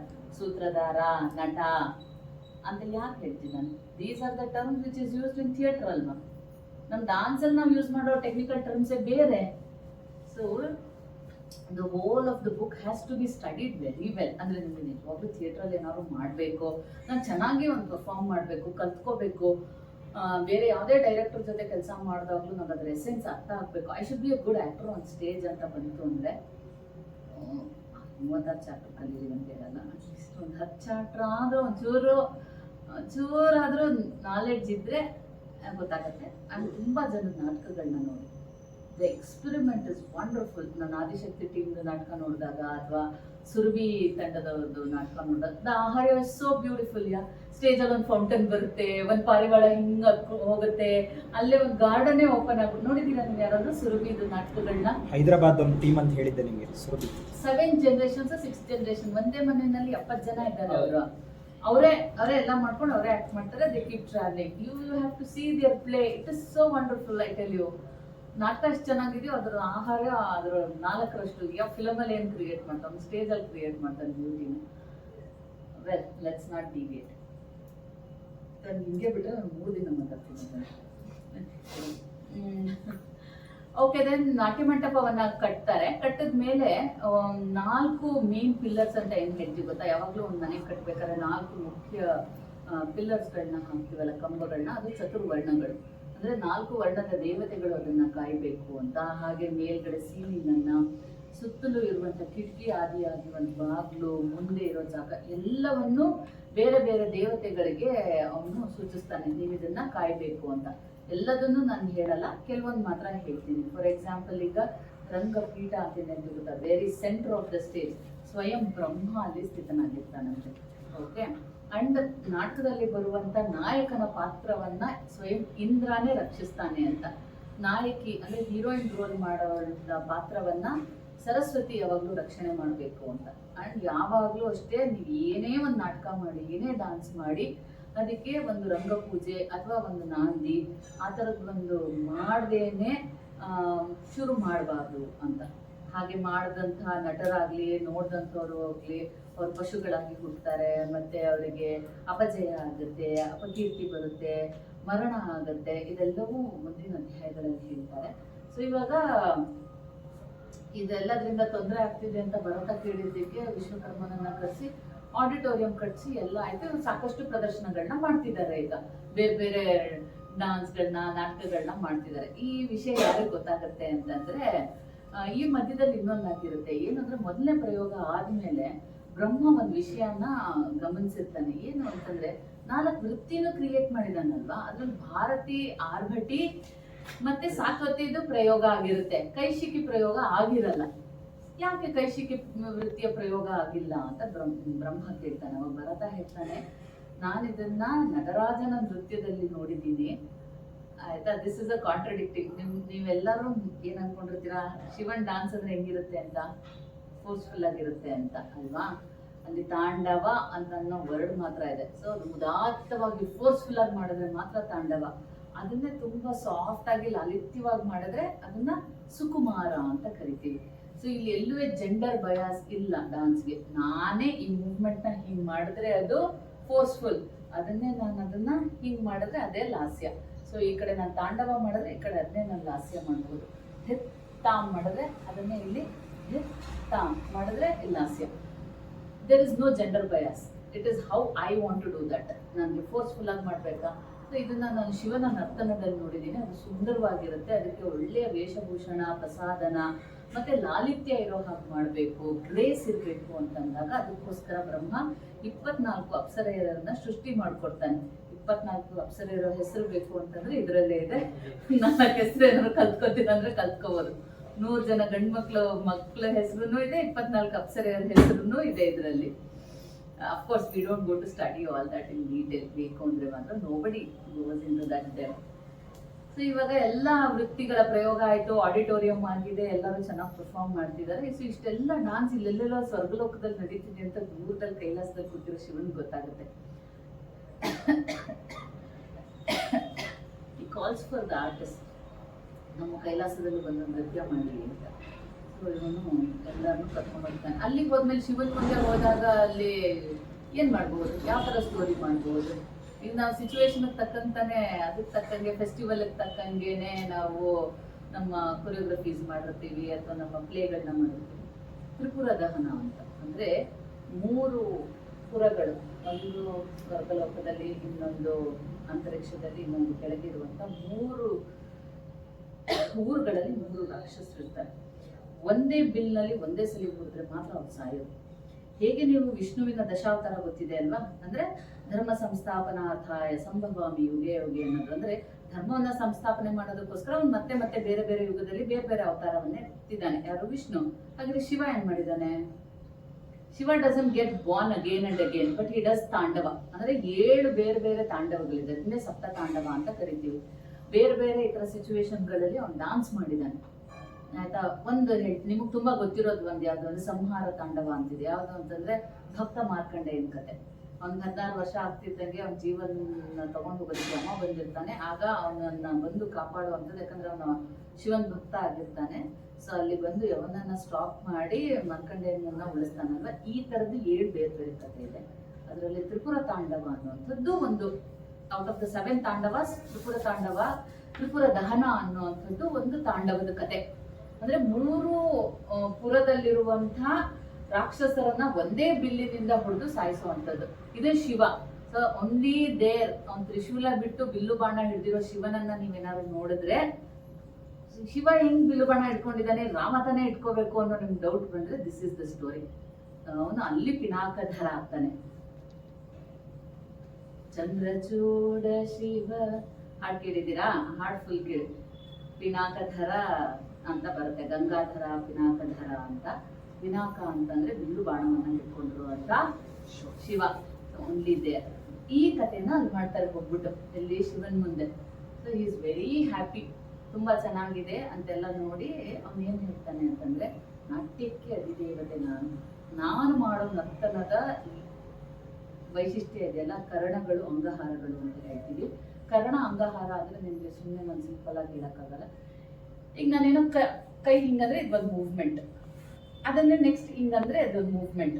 ಕರ್ಣ ಅನ್ನೋದೇನು ಅಂದ್ರೆ ಈ ತರದ್ ಒಂದು 7-8 ಮೂವ್ಮೆಂಟ್ ನ ಸೇರಿಸಿ ಮಾಡೋ ಅಂಥದ್ದು ಒಂದು ಮೂವ್ಮೆಂಟ್. ಫಾರ್ ಎಕ್ಸಾಂಪಲ್ ಹಿಂಗ್ ಮಾಡಿ ಹಿಂಗೇನೋ ಮಾಡ್ಬೇಕು, ಅಲ್ಲಿ 5-6 ಮೂವ್ಮೆಂಟ್ ಸೇರಿದ್ರೆ ಅದೊಂದು ಕರ್ಣ ಆಗುತ್ತೆ.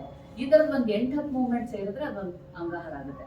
So owing of 7 to 8 movements can be called as 1 Karna. ಅರ್ಥ ಆಯ್ತಾ? ಇನ್ನೊಂದು ಸುಮ್ಮನೆ ಬರೀ ಹಿಂಗಂದ್ರೆ ಇದು ಒಂದೇ ಮೂವ್ಮೆಂಟ್, ಬಟ್ ಇಲ್ಲಿಂದ ಹೋಗಿ ಅದನ್ನೇನೋ ಹಿಂಗೆ ತೊಗೊಂಬಂದು ಅದಕ್ಕೆ ಇನ್ನೇನೋ ಸೇರಿಸಿ ಎಲ್ಲ ಮಾಡಿ ಒಂದು 7-8 ಮೂವ್ಮೆಂಟ್ ಮಾಡ್ತಾ ಒಂದು ಗೆಸ್ಚರ್ಗೆ ಬರುತ್ತಲ್ಲ, and it is not static, it is fluid movement. ಅಂದ್ರೆ ಮೂವ್ ಆಗ್ತಾನೇ ಇರುತ್ತೆ, ಅದು ಎಲ್ಲೂ ನಿಲ್ಸಲ್ಲ.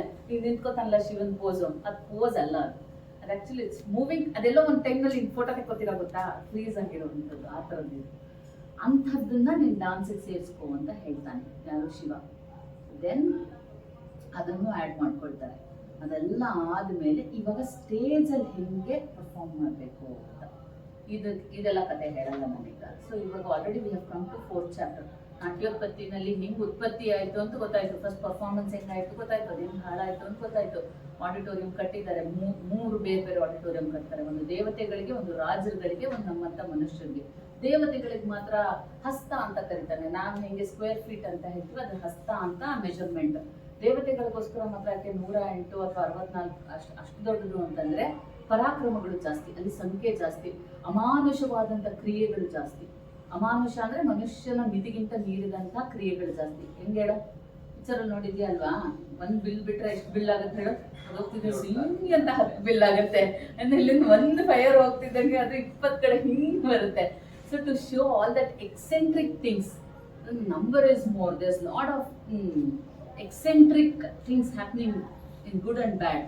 ಯುದ್ಧದಲ್ಲಿರಬಹುದು, ಪ್ರೀತಿನಲ್ಲಿರಬಹುದು.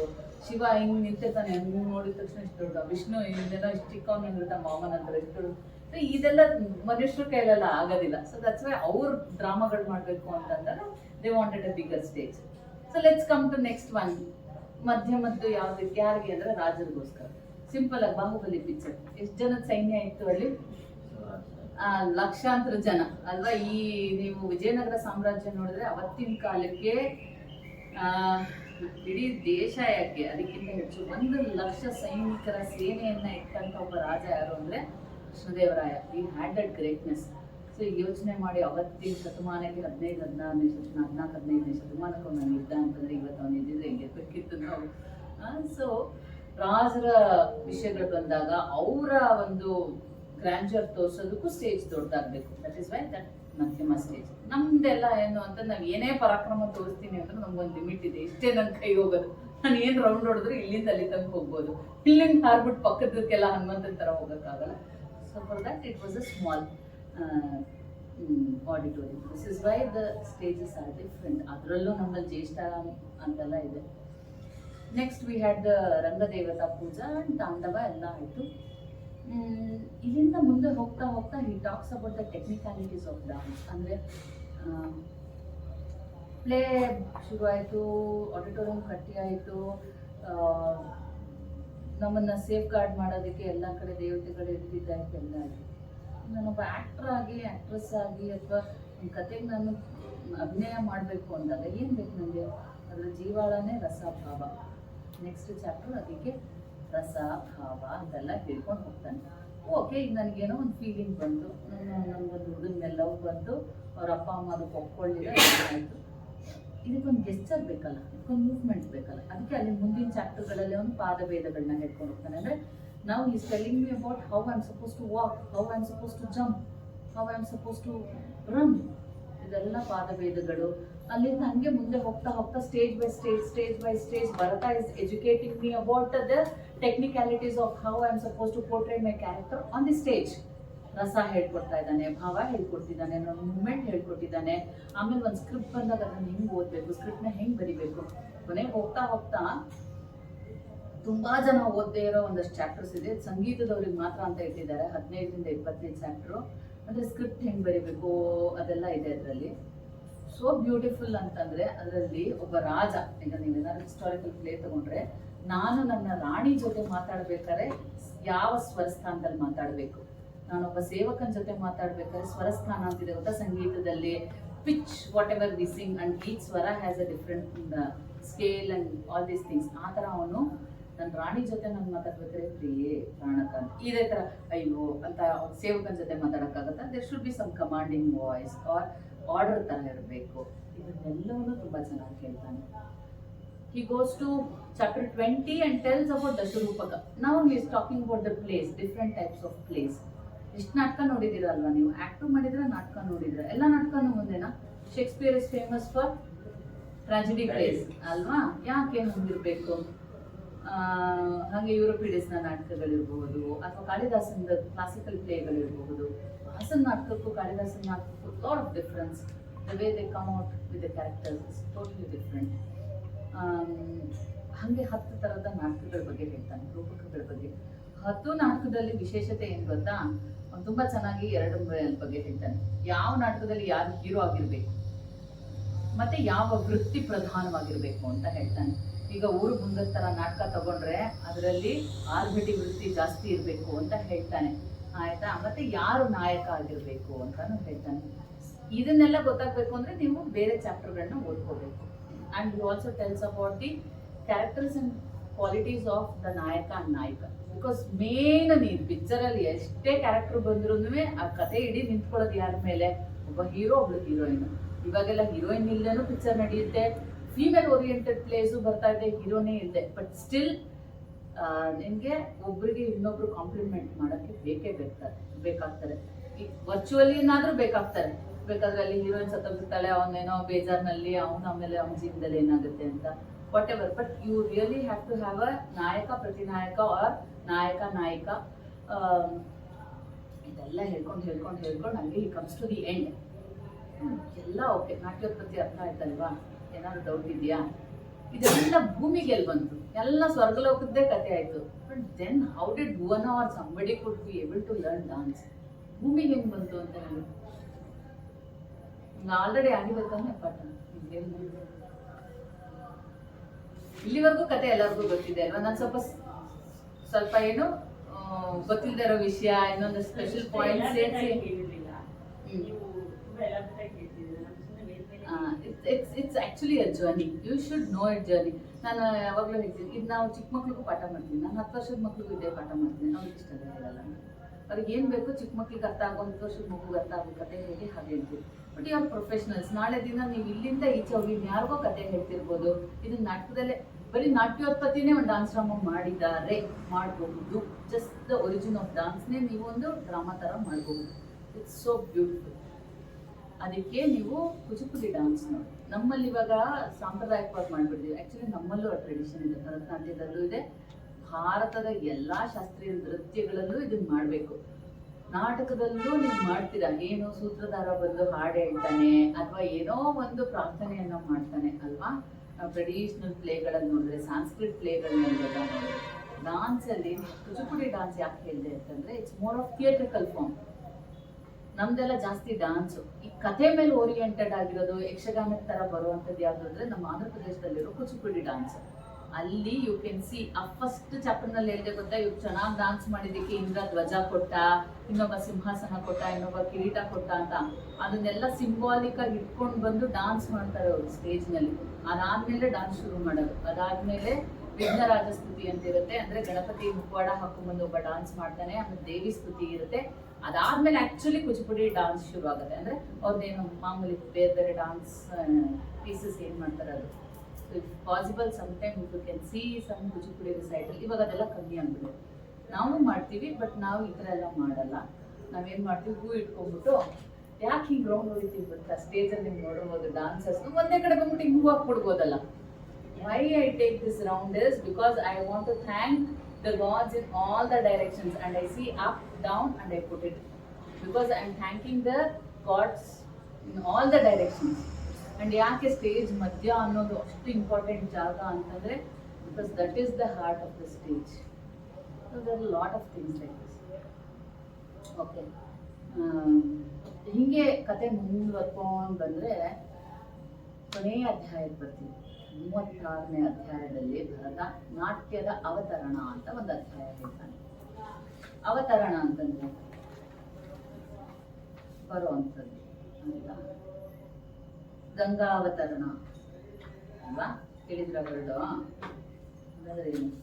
ದೇವಲೋಕದಿಂದ ಗಂಗೆ ಹರಿದು ಭೂಮಿಗೆ ಹೆಂಗ್ ಬಂದು ಅನ್ನೋ ಥರದ್ರಲ್ಲಿ ನಾಟ್ಯದ ಅವತರಣ ಅಂತ ಹೇಳ್ತಾನೆ. ಇಲ್ಲೂ ಒಂದು ಚಿಕ್ಕ ಕತೆ ಇದೆ. ಏನು ಅಂತಂದ್ರೆ, ಈಗ ಆಲ್ರೆಡಿ ಡಾನ್ಸ್ ಎಸ್ಟಾಬ್ಲಿಷ್ ಆಗ್ಬಿಟ್ಟಿದೆ ಸ್ವರ್ಗಲೋಕದಲ್ಲಿ. ಭರತ 100 ಜನ ಮಕ್ಳಿಗೆ ಮಾತ್ರ ಈ ಆರ್ಟ್ ಫಾರ್ಮ್ ಬರೋದು, ಡಾನ್ಸ್ ಅನ್ನೋ ಅಂಥದ್ದು. ನಾಟ್ಯ ಕಲೆಯಲ್ಲಿ ಪ್ರವೀಣರಾದವರು ಅವ್ರು ಮಾತ್ರ. ಹಾಗಾಗಿ ಎಲ್ಲೆಲ್ಲ ಹೋಮ ಹವನಗಳು ನಡೀತಾ ಇದೆ, ಎಲ್ಲೆಲ್ಲ ಯಜ್ಞಗಳು ನಡೀತಿದೆ, ಎಲ್ಲೆಲ್ಲ ಮಹೋತ್ಸವಗಳು ನಡೀತಿದೆ, ಎಲ್ಲ ಹೋಗಿ ನೃತ್ಯ ಮಾಡ್ತಿರೋರು ಇವರೇನೆ. ಅವ್ರಿಗೆ ಅದರಿಂದ ಒಂದು ಅಹಂ ಬಂದ್ಬಿಡುತ್ತೆ. ಏನು ಅಂತಂದ್ರೆ ಇದು ಗೊತ್ತಿರೋದು ನಮ್ಗೇನೆ, ಈ ಕಲೆಯಲ್ಲಿ ಪ್ರವೀಣರು ನಾವು ಮಾತ್ರ, ಇಡೀ ಲೋಕದಲ್ಲಿ ನೀವು ಎಲ್ಲಿ ಹುಡುಕಿದ್ರು ಇದು ಇನ್ಯಾರಿಗೂ ಬರೋದಿಲ್ಲ ಅಂತ. ಅಲ್ಲಿಂದ ಅವ್ರಿಗೆ ಅದು ಎಷ್ಟರ ಮಟ್ಟಿಗೆ ಒಂದು ಅಹಂ ಅಥವಾ ಇದೆಲ್ಲ ಕೊಡುತ್ತೆ ಅಂತಂದ್ರೆ, ಬೇರೆ ಋಷಿ ಮುನಿಗಳು ಯಜ್ಞ ಯಾಗಾದಿಗಳನ್ನ ಮಾಡ್ತಿದ್ರೆ ಅದನ್ನ ನೋಡಿ ಅವರು ಪ್ರಹಸನ ಮಾಡೋದಕ್ಕೆ ಶುರು ಮಾಡಿದ್ರಂತೆ. ಅಂದ್ರೆ ಇಮಿಟೇಟ್ ಮಾಡೋದಕ್ಕೆ, ಹಾಸ್ಯ ಮಾಡೋದಕ್ಕೆ ಪ್ರಾರಂಭ ಮಾಡಿದ್ರಂತೆ. ಅವ್ರು ಹಿಂಗೆ ಯಜ್ಞ ಮಾಡ್ತಾರೆ, ಅವ್ರ ಅವಾಗ ಹಿಂಗ್ ಮಂತ್ರ ಹೇಳ್ತಾರೆ, ಅದನ್ನೆಲ್ಲ. ಸೊ ಇದೇ ತರ ಒಂದು ಯಜ್ಞ ಮಾಡ್ಬೇಕಾದ್ರೆ ಇವ್ರು ಮಾಡಿದಂತ ಹಾಸ್ಯವನ್ನ ನೋಡಿ ಅಲ್ಲಿದ್ದಂತ ಮುನಿಗಳು ಇವ್ರಿಗೆ ಶಾಪವನ್ನ ಕೊಡ್ತಾರೆ. ಫಸ್ಟ್ ಏನ್ ಹೇಳ್ತಾರೆ ಅವರು ಅಂತಂದ್ರೆ,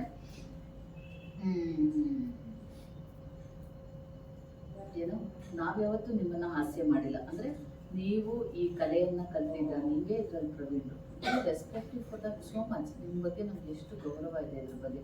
ಆದ್ರೆ ನೀವು ಮಾತ್ರ ನಮ್ಮ ಈ ರಿಚುವಲ್ಸ್ ನಾವೇನ್ ಮಾಡ್ತಿದ್ದೀವಲ್ಲ, ನಮ್ಮ ದೈನಂದಿನ ಕೆಲಸಗಳಿರ್ಬೋದು ಅಥವಾ ನಮ್ಮ ಈ ಏನು ಯಜ್ಞಗಳು ಯಾಗಗಳನ್ನ ಮಾಡ್ತಿದ್ದೀವಿ, ಇದನ್ನ ಯಾಕೆ ಇಷ್ಟೊಂದು ಆಡ್ಕೊಳ್ತಿದ್ದೀರಾ? ಹಾಗಾಗಿ ನಿಮ್ಗೆ ಶಾಪ ಏನು ಅಂದ್ರೆ, ನೀವು ಬೇರೆಯವರಿಗೆ ಈ ಕಲೆಯನ್ನ ಕಲಿಸಿ ಅದರಿಂದ ಬರುವ ಹಣದಿಂದ ನೀವು ಜೀವನ ನಡೆಸಬೇಕು ಅಂತ ಶಾಪ ಕೊಡ್ತಾರೆ. ಸೊ ಶಾಪಗ್ರಸ್ತರು, ಅದಕ್ಕೆ ತುಂಬಾ ಜನ ಹೇಳ್ತಾರೆ ಅವರು ಶಾಪಗ್ರಸ್ತ ಗಂಧರ್ವರು ಅಂತಾನು ಹೇಳ್ತಾರೆ. When it comes to artist, ನೀವೆಲ್ಲಾದ್ರೂ ಕೇಳಿದ್ರೆ they are all celestial beings, but ಅವ್ರು ಶಾಪ ಇರೋದ್ರಿಂದ ಇಲ್ಲಿ ಬಂದಿದ್ದಾರೆ. Everybody become an artist. ಇದೆಲ್ಲ ಸುಮ್ಮನೆ ಕಲೋಕಿಯೆಲ್ಲ ಕೇಳಿರ್ತೀವಿ, ಕಾಂಟೆಕ್ಸ್ಟ್ ನಮ್ಗೆ ಗೊತ್ತಿರೋದು. ಪ್ಯಾರ್ಲೆಲ್ ಇನ್ನೊಂದು ಏನಾಗಿರುತ್ತೆ ಅದೇ ಟೈಮ್ನಲ್ಲಿ ಅಂತಂದ್ರೆ, ನಹುಷ ಅಂತ ಒಬ್ಬ ರಾಜ ಇರ್ತಾನೆ, ಪುರೂರವನ ಮೊಮ್ಮಗ ಅವನು. ಪುರೂರವನ್ ಬಗ್ಗೆ ಕತೆ ಗೊತ್ತಿದೆ ಅಲ್ವಾ, ಅವ್ನ ಮುಂದೆ ಅವನು ಉರ್ವಶಿನ ಇಷ್ಟಪಟ್ಟು ಅವಳು ಬಂದು ತುಂಬಾ ಸಲ ಅವನ ಜೊತೆ ಇರ್ತಾಳೆ, ನೃತ್ಯ ಎಲ್ಲ ಮಾಡ್ತಾಳೆ. ಇದಕ್ಕಿದ್ದಂಗೆ ಮಾಯ ಆಗ್ಬಿಟ್ಟಿರ್ತಾಳೆ. ಆಮೇಲೆ ಒಂದು ಹುಚ್ಚಿಡ್ಬಿಟ್ಟಿರುತ್ತೆ, ಅವ್ನಿಗೆ ಏನು ಗೊತ್ತಾಗಿರಲ್ಲ. ಅವಳು ಹಂಗೆ ಇದ್ದ ಸಂದರ್ಭದಲ್ಲೇನೆ ಅಲ್ಲಿದ್ದಂತ ಹೆಣ್ಮಕ್ಳಿಗೆಲ್ಲ ಅವಳು ನೃತ್ಯವನ್ನ ಹೇಳ್ಕೊಟ್ಟಿರ್ತಾಳೆ ಊರ್ವಶಿ.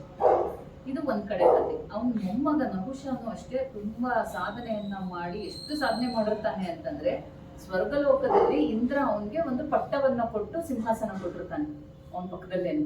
ಅಂದ್ರೆ ಅಷ್ಟು ಗ್ರೇಟ್ ವಾರಿಯರ್ ಆಗಿರ್ತಾನೆ. ಅಲ್ಲಿ ಅವನು ಈ ಊರ್ವಶಿ, ಮೇನಕೆ ಈ ತರ ಎಲ್ಲ ಅಪ್ಸರೆಯರು ನೃತ್ಯ ಮಾಡೋದನ್ನ ನೋಡ್ತಾನೆ. ನೋಡ್ಬಿಟ್ಟು ತುಂಬಾ ಚೆನ್ನಾಗಿದೆ, ನಮ್ ತಾತ ಮುತ್ತಾತ ಪುರೂರವ ಇದ್ನಲ್ಲ, ಅವಾಗ ಊರ್ವಶಿ ಬಂದು ನೃತ್ಯ ಮಾಡ್ತಿದ್ಲು, ಅವಳು ಮಾಯ ಆಗ್ಬಿಟ್ಮೇಲೆ ಅವ್ನು ಮುಚ್ಚಿಟ್ಬಿಟ್ಟು, ಆಮೇಲೆ ನೃತ್ಯ ಕಲೆ ಭೂಮಿ ಮೇಲೆ ಹೇಳ್ಕೊಡಕ್ಕೂ ಯಾರು ಇಲ್ಲ. ನಮ್ಮಲ್ಲಿ ನಡುವಂತ ಪೂಜೆ, ಯಜ್ಞ, ಹೋಮ ಇಂಥ ಸಮಯದಲ್ಲಿ ನೃತ್ಯ ಮಾಡೋದಕ್ಕೂ ಯಾರು ಇಲ್ಲ, ಇವ್ರನ್ನೆಲ್ಲ ಕಳಿಸ್ಕೊಡು ಭೂಮಿಗೆ ಅಂತ ಇಂದ್ರನ ಹತ್ರ ಕೇಳ್ತಾನೆ ನಹುಷ. ನೋಡಪ್ಪ, ಇವರೆಲ್ಲ ದೇವಲೋಕದ ಜೀವಿಗಳು, ಅವರು ಭೂಮಿ ಮೇಲೆ ಬಂದು ಮನುಷ್ಯರ ಜೊತೆ ಬದುಕೋದಿಕ್ಕೆ ಸಾಧ್ಯ ಇಲ್ಲ. ಅದರಿಂದ ಒಂದು ಕೆಲಸ ಮಾಡ್ಬೋದು, ಏನು ಅಂತಂದ್ರೆ, ಶಾಪಗ್ರಸ್ತರಾಗಿ ಯಾರಿದ್ದಾರೆ, ಈ ಭರತನ 100 ಜನ ಮಕ್ಕಳಿದ್ದಾರೆ, ಅವ್ರು ಹೆಂಗಿದ್ರು ನಾಟ್ಯ ಕಲೆಯಲ್ಲಿ ಪ್ರವೀಣರು, ಅವ್ರನ್ನ ಕರ್ಕೊಂಡು ಹೋಗ್ಬೇಕು. ಒಂದು ಅವ್ರಿಗೆ ಶಾಪ ವಿಮೋಚನೆನೂ ಆಗ್ಬೇಕು, ನಿಮ್ಗೆ ಅವರು ನೃತ್ಯ ಹೇಳ್ಕೊಟ್ಟಂಗೂ ಆಗತ್ತೆ ಅಂತ. ಹಂಗಾಗಿ ಅದು ಸ್ವರ್ಗಲೋಕದಿಂದ ಅಥವಾ ದೇವತೆಗಳ ಲೋಕದಿಂದ ನಾಟ್ಯ ಕಲೆ ಎಲ್ಲಿಗೆ ಬಂತು, ಭೂಲೋಕಕ್ಕೆ ಬಂದು ಈ 100 ಜನ ಮಕ್ಕಳು ಬೇರೆ ಬೇರೆ ಕಡೆ ಬಂದು ನಾಟ್ಯದ ಕಲೆಯನ್ನ ಹೇಳ್ಕೊಡ್ತಾರೆ. ಇದರಲ್ಲಿ ಕೆಲವೊಬ್ರು ಮಾತ್ರ ಶಾಪ ವಿಮೋಚನೆ ಆದ್ಮೇಲೆ ಬ್ರಹ್ಮನಲ್ಲಿ ವಿನಂತಿ ಮಾಡ್ಕೊಂಡು ಶಾಪ ವಿಮೋಚನೆ ಆದ್ಮೇಲೆ ಮತ್ತೆ ಸ್ವರ್ಗಲೋಕಕ್ಕೆ ಹೋದ್ರು ಅಂತ. ಇನ್ ಕೆಲವೊಬ್ರು ಇಲ್ಲಿರುವಂತ ಭೂಲೋಕದಲ್ಲಿರುವಂತ ಸ್ತ್ರೀಯರನ್ನೇ ವಿವಾಹವಾಗಿ ದಾಂಪತ್ಯ ನಡೆಸಿ ಮಕ್ಕಳಾಗಿ, ಹಾಗಾಗಿ ಈ ನಾಟ್ಯ ಕಲೆ ಮುಂದಿನ ಸಂತತಿಗಳಲ್ಲಿ ಅಭಿವರ್ಧನೆ ಆಯ್ತು ಅನ್ನೋದಿಕ್ಕೆ ನಿಲ್ಲಿಸ್ತಾನೆ. ಅಲ್ಲಿಂದ ಮುಂದಕ್ಕೂ ಒಂದಷ್ಟು ಹೇಳ್ತಾನೆ. I think this should be the completion of Natyotpatti. This is how it comes to earth. ಇಲ್ಲಾಂದ್ರೆ ನಾವು ಹೆಂಗೆ ನೃತ್ಯ ಕಲಿಯಕ್ಕಾಗತ್ತೆ ಅಲ್ವಾ?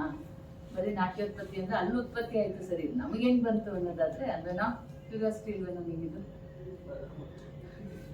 ಸೊ ಇದನ್ನ 36ನೇ ಅಧ್ಯಾಯದಲ್ಲಿ ಹೇಳಿ, ಯಾವುದೇ ಒಂದು ನೃತ್ಯ ಮಾಡ್ಬೇಕಾದ್ರೂ, ಯಾವುದೇ ಒಂದು ಪಾತ್ರ ಮಾಡ್ಬೇಕಾದ್ರೂ ಧರ್ಮ, ಅರ್ಥ, ಕಾಮ, ಮೋಕ್ಷ ಇದರ ಸಲುವಾಗಿನೇ ನಾವು ಇದನ್ನ ಮಾಡುವಂಥದ್ದು ಒಂದು. So through your performance, through your play, ಇದರಲ್ಲಿ ಯಾವುದೋ ಒಂದನ್ನ ಅಚೀವ್ ಮಾಡೋಕ್ಕೆ ಆಗಿರಬೇಕು. ಐದರ್ ಧರ್ಮ ಸಂಸ್ಥಾಪನೆಯನ್ನು ಮಾಡುವಂಥ ಕಥೆ ಇರಬೇಕು. ಅರ್ಥ, ಕಾಮ, ಮೋಕ್ಷ. Kama is not what lustfully we think, it is the aase. ಆಯಿತಾ?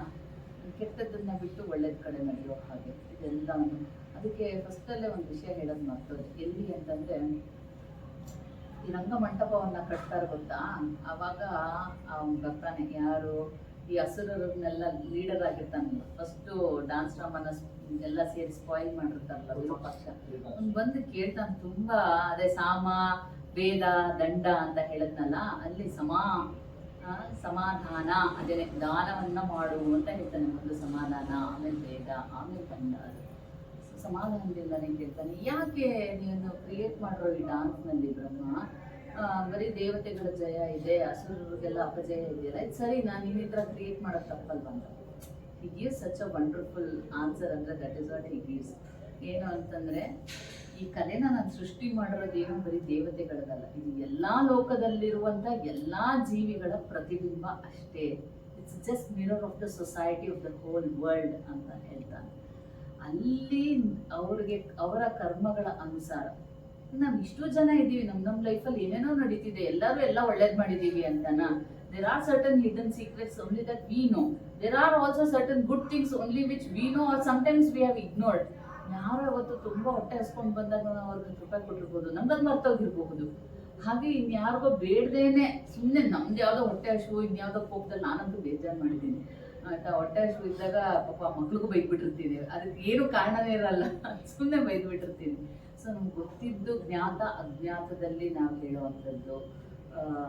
ದಟ್ ಮೀನ್ಸ್ ಈ ಹರಿಷಡ್ ವರ್ಗಗಳು, ಸುಖ ದುಃಖ ಕಷ್ಟ ಕೋಪ ಏನೆಲ್ಲ ಸಮಾಜದಲ್ಲಿ ಮತ್ತು ಪಾತ್ರಗಳಲ್ಲಿ, ಐ ಮೀನ್ ಟು ಸೇ ಒಳ್ಳೆಯವರಲ್ಲಿ ಕೆಟ್ಟವರಲ್ಲಿ, ಸುರರಲ್ಲಿ ಅಸುರರಲ್ಲಿ ಮನುಷ್ಯರಲ್ಲಿ ಎಲ್ಲ ಲೋಕದಲ್ಲಿರುವಂಥ ಜೀವಿಗಳಲ್ಲಿರೋದನ್ನೆಲ್ಲವನ್ನೂ ನಾನು ಈ ನಾಟ್ಯದಲ್ಲಿ ಹೇಳಿದ್ದೀನಿ. ಇದರಲ್ಲಿ ಇಲ್ಲದೆ ಇರುವಂಥದ್ದು ಏನಿಲ್ಲ. ಇದರಲ್ಲಿ ಇತಿಹಾಸ ಇದೆ, ಇದರಲ್ಲಿ ಪುರಾಣ ಇದೆ, ಇದರಲ್ಲಿ ಸಾರ ಇದೆ, ಇದರಲ್ಲಿ ಶಾಸ್ತ್ರ ಇದೆ, ಇದರಲ್ಲಿ ವಿಜ್ಞಾನ ಇದೆ, ಎಲ್ಲವೂ ಇದರಲ್ಲಿದೆ. ಅದನ್ನು ಹೇಗೆ ತಗೊಳ್ತೀಯ ಅನ್ನೋದು ನಿನಗೆ ಬಿಟ್ಟಿದ್ದು.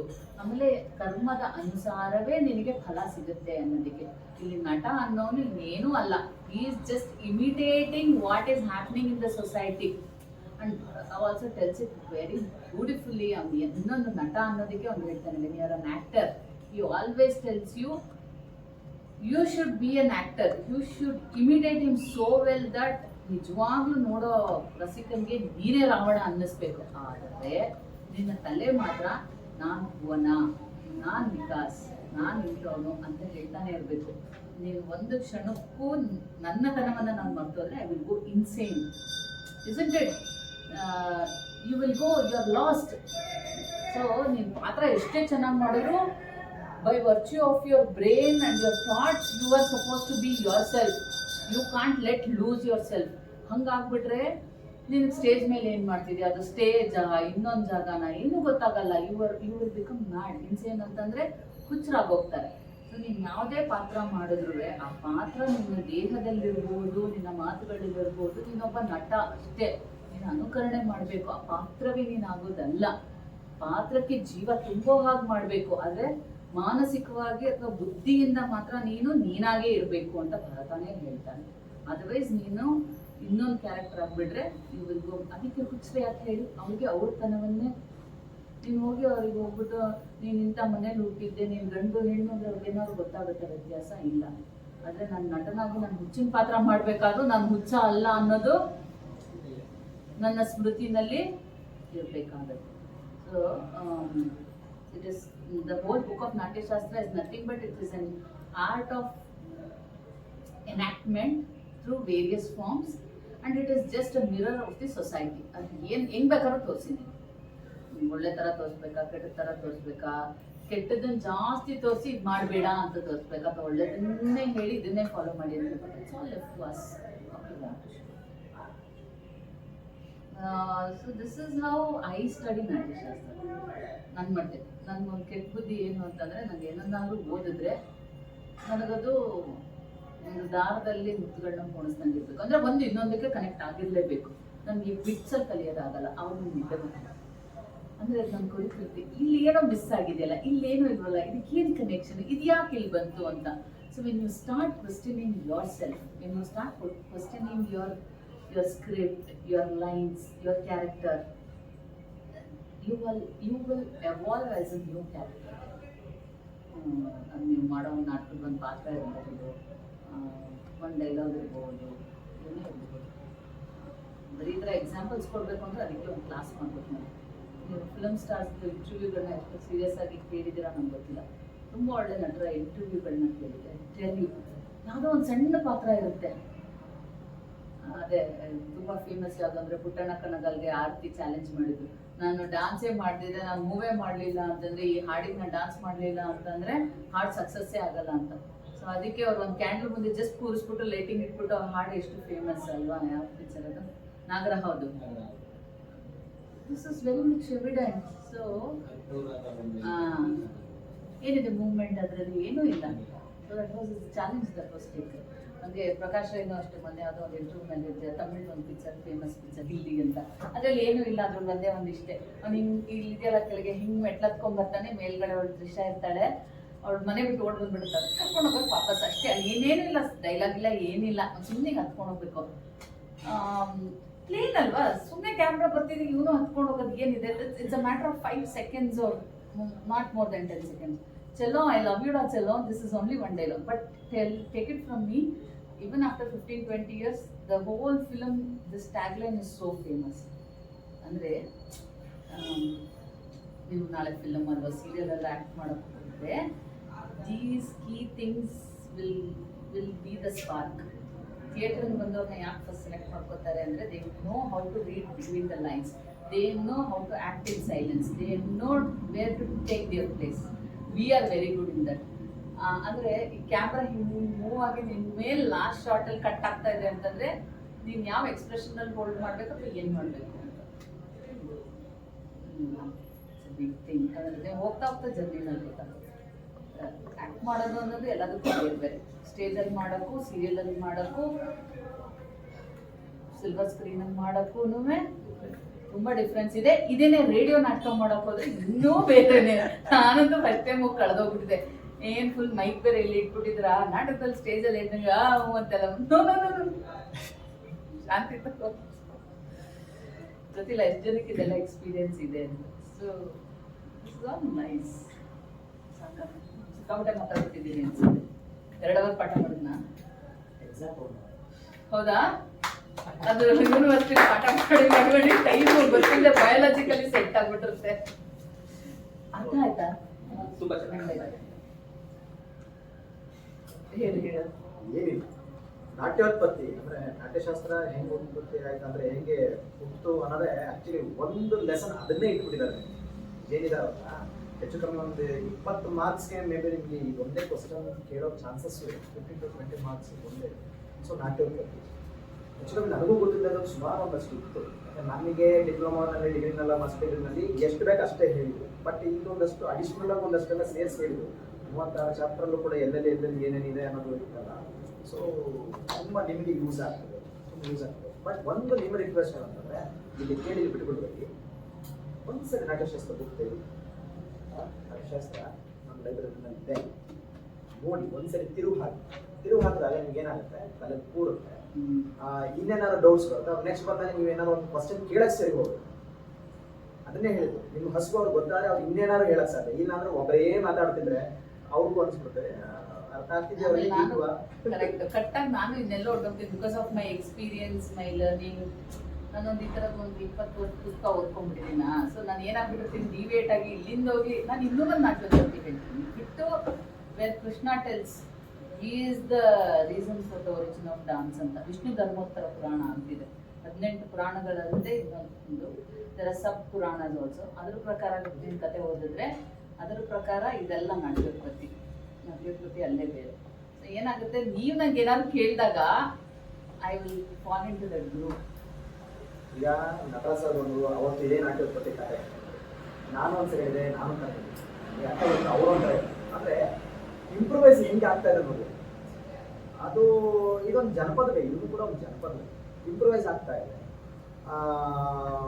ಸೊ ಗೊತ್ತಿಲ್ಲ, ಬೇರೆ ಬೇರೆ ಎಲ್ಲ ಥರದ್ದು ಇರುತ್ತೆ. ಅದರಲ್ಲಿ ನಿಮ್ಮ ಥರ ನೀವೇನು ಹುಡುಕೋತೀರಿ, ನೀವು ರೀಡ್ ಮಾಡಿ ಅಥವಾ ನೀವು ಓದಿದಾಗ ನಿಮ್ಮ ತಲೆಯಲ್ಲಿ ಉಳ್ಕೊಳತ್ತಲ್ಲ, ಅದು ವರ್ಜಿನ್. ನೀವು ಹೋಗಿ ಇನ್ನೊಂದು 4 ಜನಕ್ಕೆ ಹೇಳ್ತಿರಲ್ಲ, ಅದು ವರ್ಜಿನ್. ಬಟ್ ಹೇಳುವಾಗ ಸತ್ಯ ಹೇಳಬೇಕು ಅಂತ ಹೇಳಿ. ಸತ್ಯ ಹೇಳೋದು ಅಂದ್ರೆ ಏನು, ನೀವು ಸುಳ್ಳೆ ಆಗಿರ್ಬೋದು, ಅದಲ್ಲ. ನಾವು ಹೇಳೋ ರೀತಿ, ಕಣ್ಣಲ್ಲಿ ಕಣ್ಣಿಟ್ಟು ನೋಡೋ ರೀತಿ ಇದೆಯಲ್ಲ, ಇದು ಸತ್ಯ. ಆಯ್ತಾ? ಯಾವಾಗಲೂ ಹಾಗೆ. ಓಕೆ.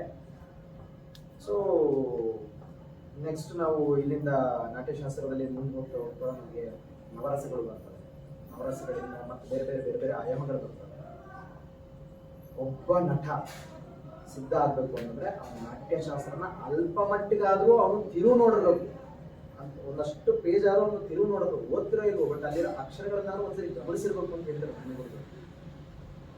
ಹಾಗಾಗಿ ಈ ಡಿಪ್ಲೊಮಾ ಕ್ಲಾಸ್ನಲ್ಲಿ ನಾಟ್ಯಶಾಸ್ತ್ರ ಮತ್ತೆ ಇನ್ನ ನೆಕ್ಸ್ಟ್ ವೆಸ್ಟರ್ನ್ ಬಂದಾಗ ವೆಸ್ಟರ್ನಲ್ಲೂ ಅಷ್ಟೇ ಸಿದ್ಧಾಂತಗಳು, ಅಭಿನಯ ಸಿದ್ಧಾಂತಗಳು ಇವೆಲ್ಲನೂ ಕೂಡ ಒಬ್ಬ ಕಲಾವಿದನಿಗೆ ಬಹಳ ಇಂಪಾರ್ಟೆಂಟ್, ಬಹಳ ಬಹಳ ಬಹಳ ಬಹಳ ಇಂಪಾರ್ಟೆಂಟ್. ಯಾಕೆ ಅನ್ನಿಸ್ಬಿಡಿ ಕೆಲವರಿಗೆ ನಾನು ಆಕ್ಟ್ ಮಾಡ್ತೀನಿ ಅಷ್ಟೇ ಸಾಕು, ಆದರೆ ಪ್ರಾಕ್ಟಿಕಲ್ ಆಗಿ ನಾವು ಏನು ಕಲಿತೀವೋ ಅದಷ್ಟೇ ಅಲ್ಲ.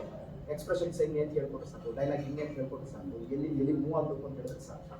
ಇದೆಲ್ಲ ಯಾಕೆ ಬೇಕು? ನೋ, ನಮಗೆ ಸಿದ್ಧಾಂತಗಳು ಅಷ್ಟೇ, ಹಿಂಗಿರಬೇಕು, ಯಾವ ಥರ ಮಾಡಬೇಕು, ಯಾವ ಥರ ಇದ್ರೆ ಏನಾಗುತ್ತೆ ಅನ್ನೋದನ್ನ ಪ್ರತಿಯೊಬ್ಬರು ಕೂಡ ಹಿಂದೆ ಹೇಳಿದ್ದಾರೆ. ಅದನ್ನು ನಾವು ಸ್ಟಡಿ ಮಾಡಬೇಕು. ಆಗ ನಮ್ಮತನ ಹುಟ್ಟುಕೊಳ್ಳಿಕ್ಕೆ ಸಾಧ್ಯ, ಒಂದು ಹೊಸತನ ಹುಟ್ಟುಕೊಳ್ಳಿಕ್ಕೆ ಸಾಧ್ಯ. ಆಯ್ತಾ? ಹೆಂಗೆ ಈಗ ನಾವು ನನ್ನ ಪೂರ್ವಿಕರ ಹೆಸರು ನಾನು ಎಷ್ಟು ಜಂಬುವಾಗಿ ಅಥವಾ ಎಷ್ಟು ಗರ್ವವಾಗಿ ನಾವು ಹೇಳ್ಕೊತೀವಿ, ನಮ್ಮ ಅಪ್ಪನ ಹೆಸರು, ತಾತನ ಹೆಸರು, ಮುತ್ತಾತನ ಹೆಸರು. ಹಾಗೆ ರಂಗಭೂಮಿ ಬಂದಾಗ ಇಲ್ಲಿಯ ಪೂರ್ವಿಕರು, ಇಲ್ಲಿಯ ಹಿರಿಯರನ್ನ ನಾವು ಅವರ ಮಾರ್ಗದರ್ಶನವನ್ನ ನಾವು ಗಮನಿಸಲೇಬೇಕು. ಗಮನಿಸಿದಾಗ್ಲೇನೆ ಅಲ್ಲಿ ಇನ್ನೇನೋ ಉಟ್ಕೊಳ್ಳಿಕ್ಕೆ ಸಾಧ್ಯ. ಅದಕ್ಕೆ ಹೇಳೋದು ಪ್ರೊಫೆಷನಲ್ ಬೇರೆ, ಅಮೆಚೂರ್ ಬೇರೆ ಅಂತ ಹೇಳೋದು ಇದಕ್ಕೋಸ್ಕರನೇ. ಅದಕ್ಕೆ ಹೇಳ್ತಾರೆ ರಂಗ ಶಾಲೆ ಬೇರೆ, ಅಮೆಚೂರ್ ಟೀಮ್ ಬೇರೆ ಅಂತ ಅವನು ಹೇಳ್ತಾರೆ. ಸೊ ಓಕೆ, ಇವತ್ತಿಗೆ ನಿಲ್ಲಿಸೋಣ. ಮತ್ತೆ ಇದೇ ನಾಟ್ಯಶಾಸ್ತ್ರ ಮತ್ತೆ ಮುಂದೆ ಹೋಗುತ್ತೆ. ಮೇಡಮ್ ಅವರ ಅಕ್ಕ ಯಾವತ್ತು ಡೇಟ್ ಕೊಡ್ತಾರೆ ಅಂತ ಹೇಳ್ತೀನಿ. ಅಲ್ಲಿವರೆಗೂ ಒಂದು ಸ್ವಲ್ಪ ನೀವು ಇದು ಸೆಮಿನಾರ್ ಪ್ಲಸ್ ಏನು ಅಸೈನ್ಮೆಂಟ್ ಇರ್ತದೆ. ಏನು ಬೇಕು ಈಗಿಂದಲೇ ರೆಡಿ ಮಾಡ್ಕೊಳ್ಳಿ. ನಾನು ಹೇಳೋ ತನಕ ಇದು ಮಾಡ್ಕೊಳ್ಬೋದು. ಒಂದಷ್ಟು ಇವತ್ತು ಹೇಳಿರೋದು ನಿಮ್ಮ ತಲೆಯಲ್ಲಿ ಇರುತ್ತಲ್ಲ, ಒಂದಷ್ಟು ಹೋಗಿ ಕುತ್ಕೊಂಡು ಒಂದಷ್ಟು ಏನೋ ಬರೆದ್ಬಿಡಿ. 4-5 ದಿನ ಅದನ್ನ ಮತ್ತೆ ತೆಗೆದು ಬಿಡಿ. ಅದನ್ನು ನಿಮಗೇನೋ ಅದು ತಲೆಯಲ್ಲಿ ಉಳ್ಕೊಳ್ಳೋದು. ನೀವು ಬರೀಲಿಲ್ಲ, ಇದನ್ನ ಇಲ್ಲೇ ಬಿಟ್ಟರೆ ಮುಗಿದೋಯ್ತು ಪರಾಸ್. ಎಲ್ಲ ನಿಮಗೆ ಬಿಟ್ಟಿರೋದು, ಎಲ್ಲ ನಿಮಗೆ. ಓಕೆ, ಥ್ಯಾಂಕ್ಸ್ ಹೇಳಲ್ಲ ಮತ್ತೆ ಬರೋದಿದೆಯಲ್ಲ ಹಾಗಾಗಿ ಓಕೆ. ಇವತ್ತಿಗೆ ಇಲ್ಲಿಗೆ ಒಂದು ಅಲ್ಪವಿರಾಮ ಮಾಡೋಣ. ಮತ್ತೆ ನಾಟ್ಯಶಾಸ್ತ್ರ ಕ್ಲಾಸ್ ಮುಂದೊಂದು ನಿಮ್ಗೆ ಏನಾದ್ರೂ ಕ್ಯೂರಿಯಾಸಿಟಿ